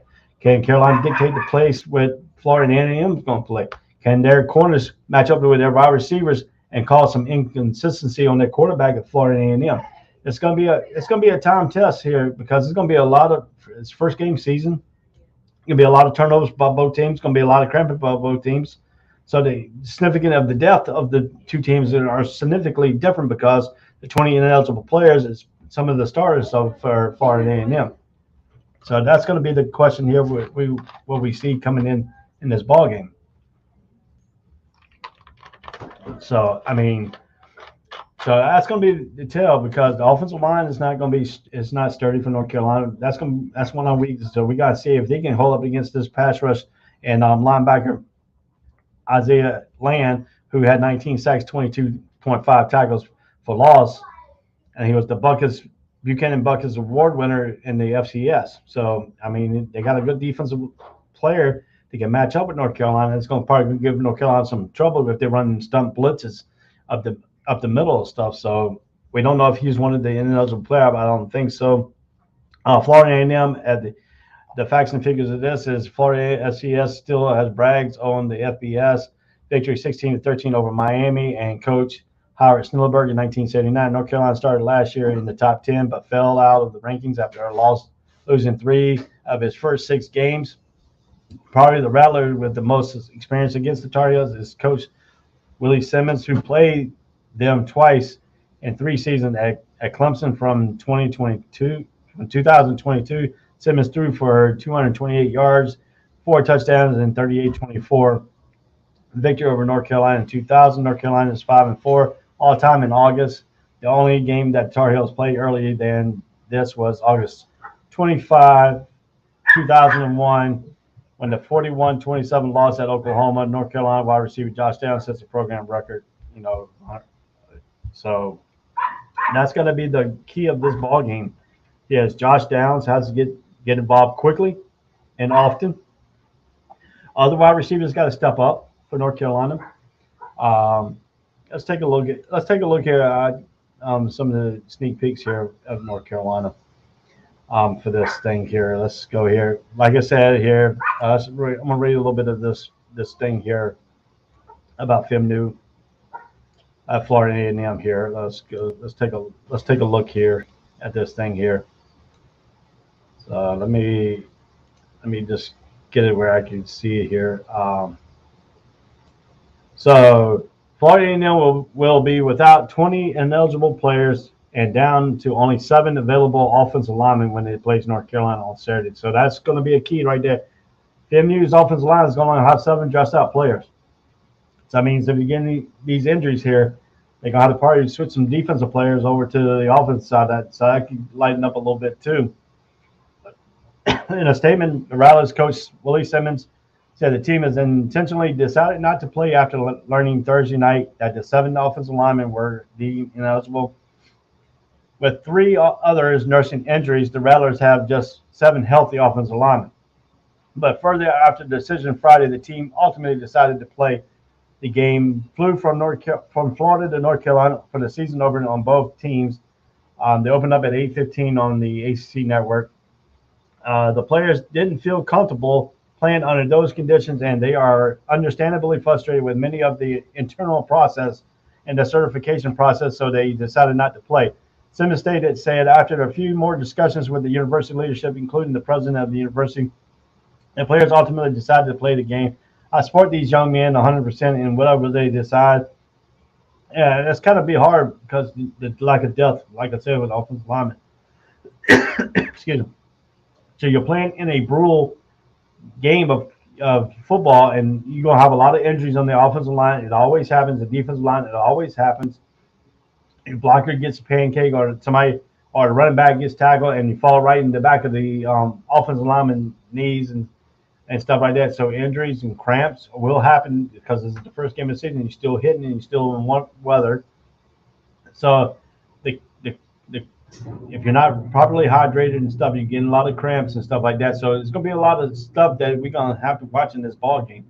Like the lack of depth at the offensive lineman for Florida A&M, the depth of Florida A&M against the depth of North Carolina, and how North Carolina can compete with them and how Florida A&M can compete with them.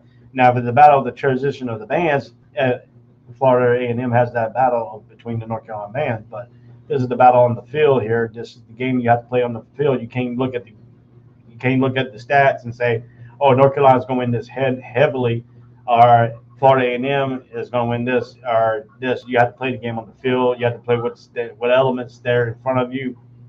You still have to play the game. You still have to execution on the game. You have to keep execution up between the 100 yards. all the way from the 50 all the way down to the end zone on both sides, all 100 yards of field that you got to cover. You got to cover all the aspect of what you needed to cover. And the problem is what North Carolina team will we see without Sam Howell? For Sam Howell, 3 years, we knew we were getting at the quarterback position.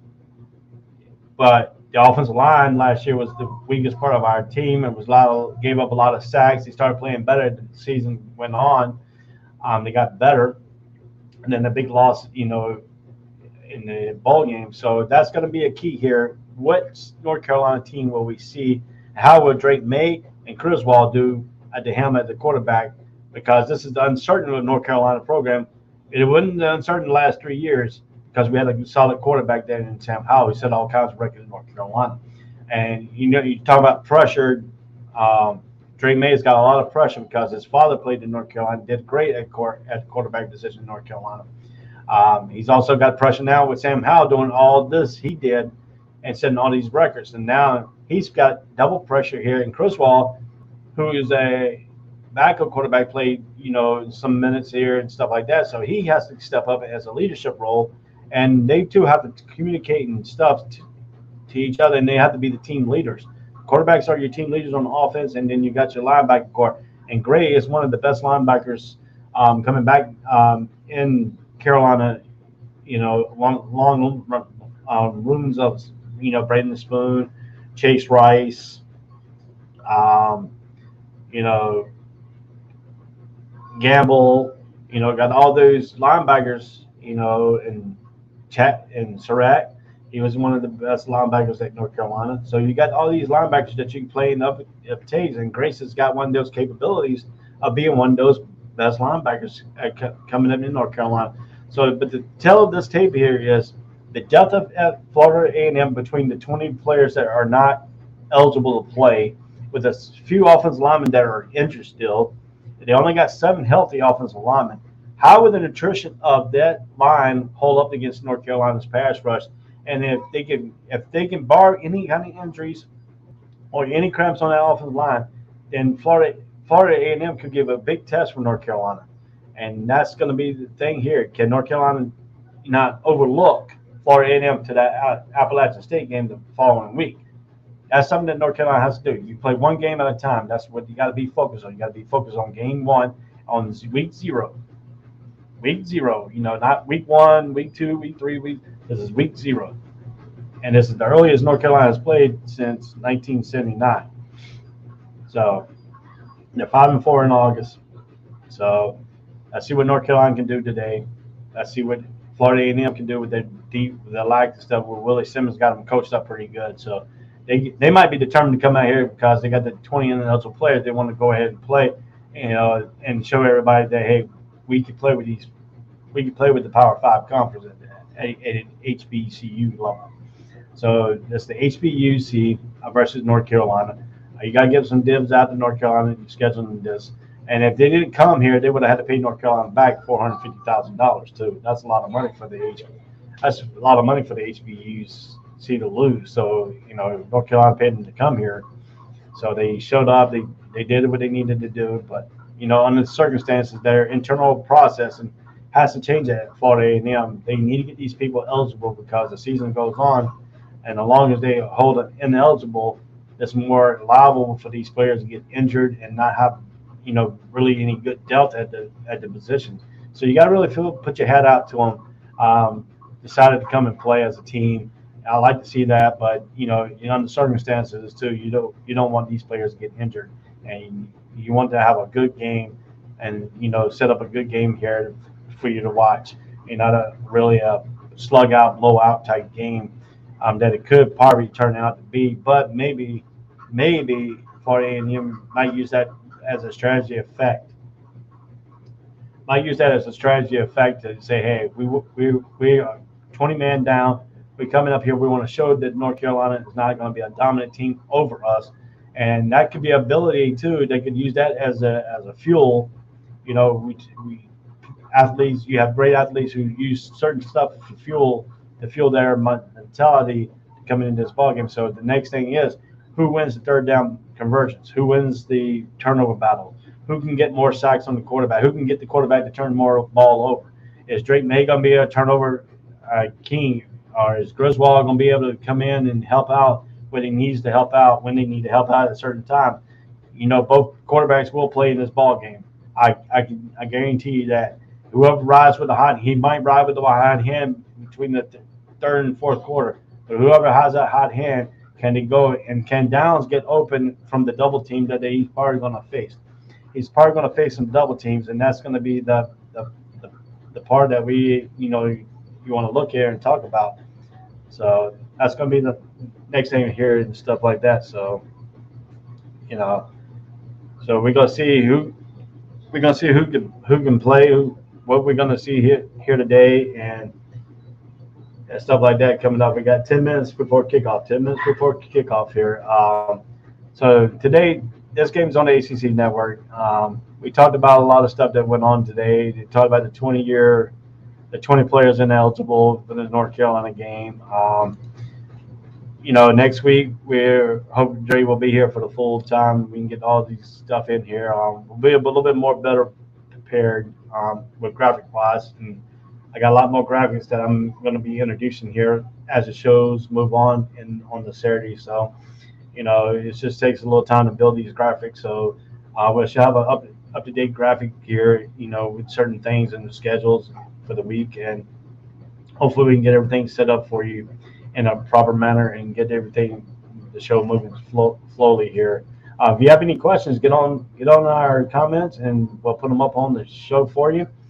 And we can answer all your comments and, stuff like that. We have a few comments here. Jay says, welcome back, Dre. Good morning, guys. And then Miriam Islam said, hello. Hi, how you doing? So, if you want to ask some questions, get on the show. We'll bring you comments up. We'll answer. If you got questions, we'll answer the questions for you best we can, best of our ability. If we can't, we'll get back to you with that question, with the answer and stuff like that. So let's run down the schedule here. We'll run down back to Dre's and our pick here. We're keeping a rally tally. Last year I won. Dre's trying to beat me this year. So we're going to see one of us is going to either start at 6-5 or 5-6 after week 0 here. So let's take a look here. We got Austin Peay versus Western Kentucky. Me and Dre both picked Western Kentucky in this game. Dre picked Nebraska over Northwestern. I picked Northwestern over Nebraska. Idaho State over UNLV. Me and Dre picked UNLV over this game. UConn. Dre picked UConn over Utah State. I picked Utah State over UConn. Wyoming versus Illinois. Me and Dre went with Illinois on this game. Duquesne versus Florida State. Me and Dre went with Florida State. Me and Dre went with Charlotte over Florida Atlantic. Dre took Florida A&M. I took North Carolina. So North Texas. Dre took North Texas. I took UTEP. Nevada versus New Mexico State. Me and Dre's got that. And then Vanderbilt versus Hawaii. Me and Dre's got Hawaii over that. So that's the breakdown of that here. We got about 8 minutes before kickoff. If you wanted to, you can jump on and answer some questions. We're very much into the finding a little bit of distribution here of this RAM of college breakdown show here. Trying to get the pace up, trying to keep the pace up and stuff like that. So that's going to be the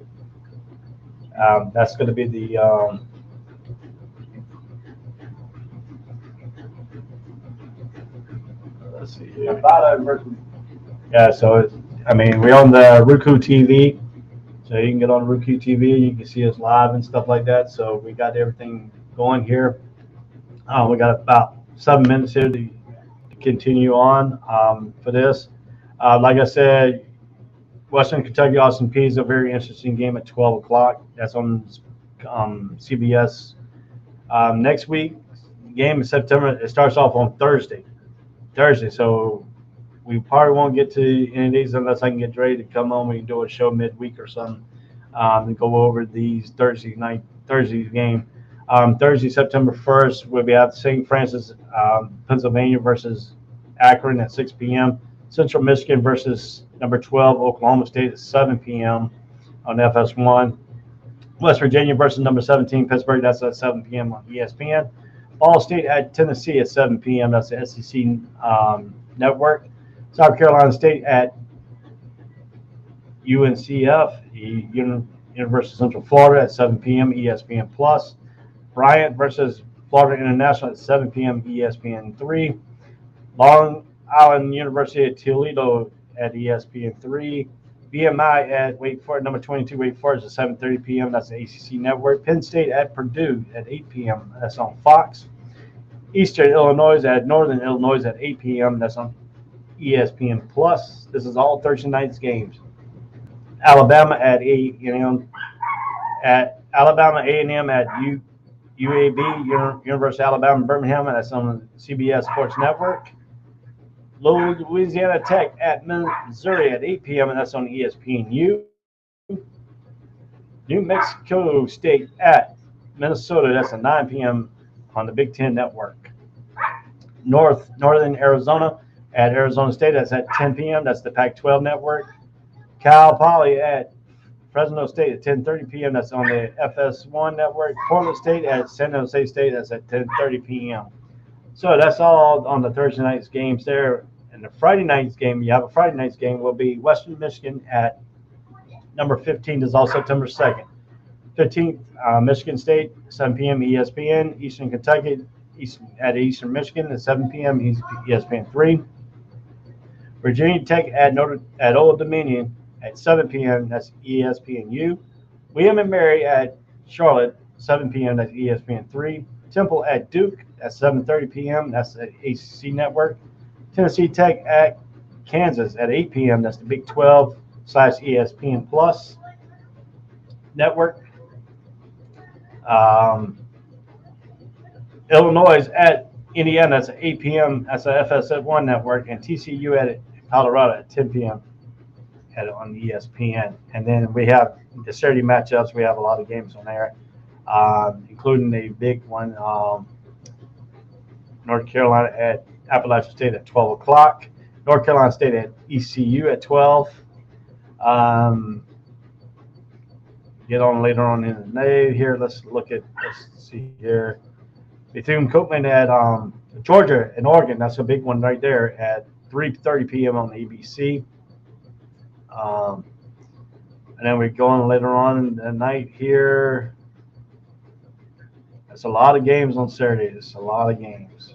So we're going to be talking about a lot of games next week. We got a lot of games up here. We're going to break it down here. We got 3 minutes to go here. Number five, Notre Dame at number 2, Ohio State. That's on Saturday.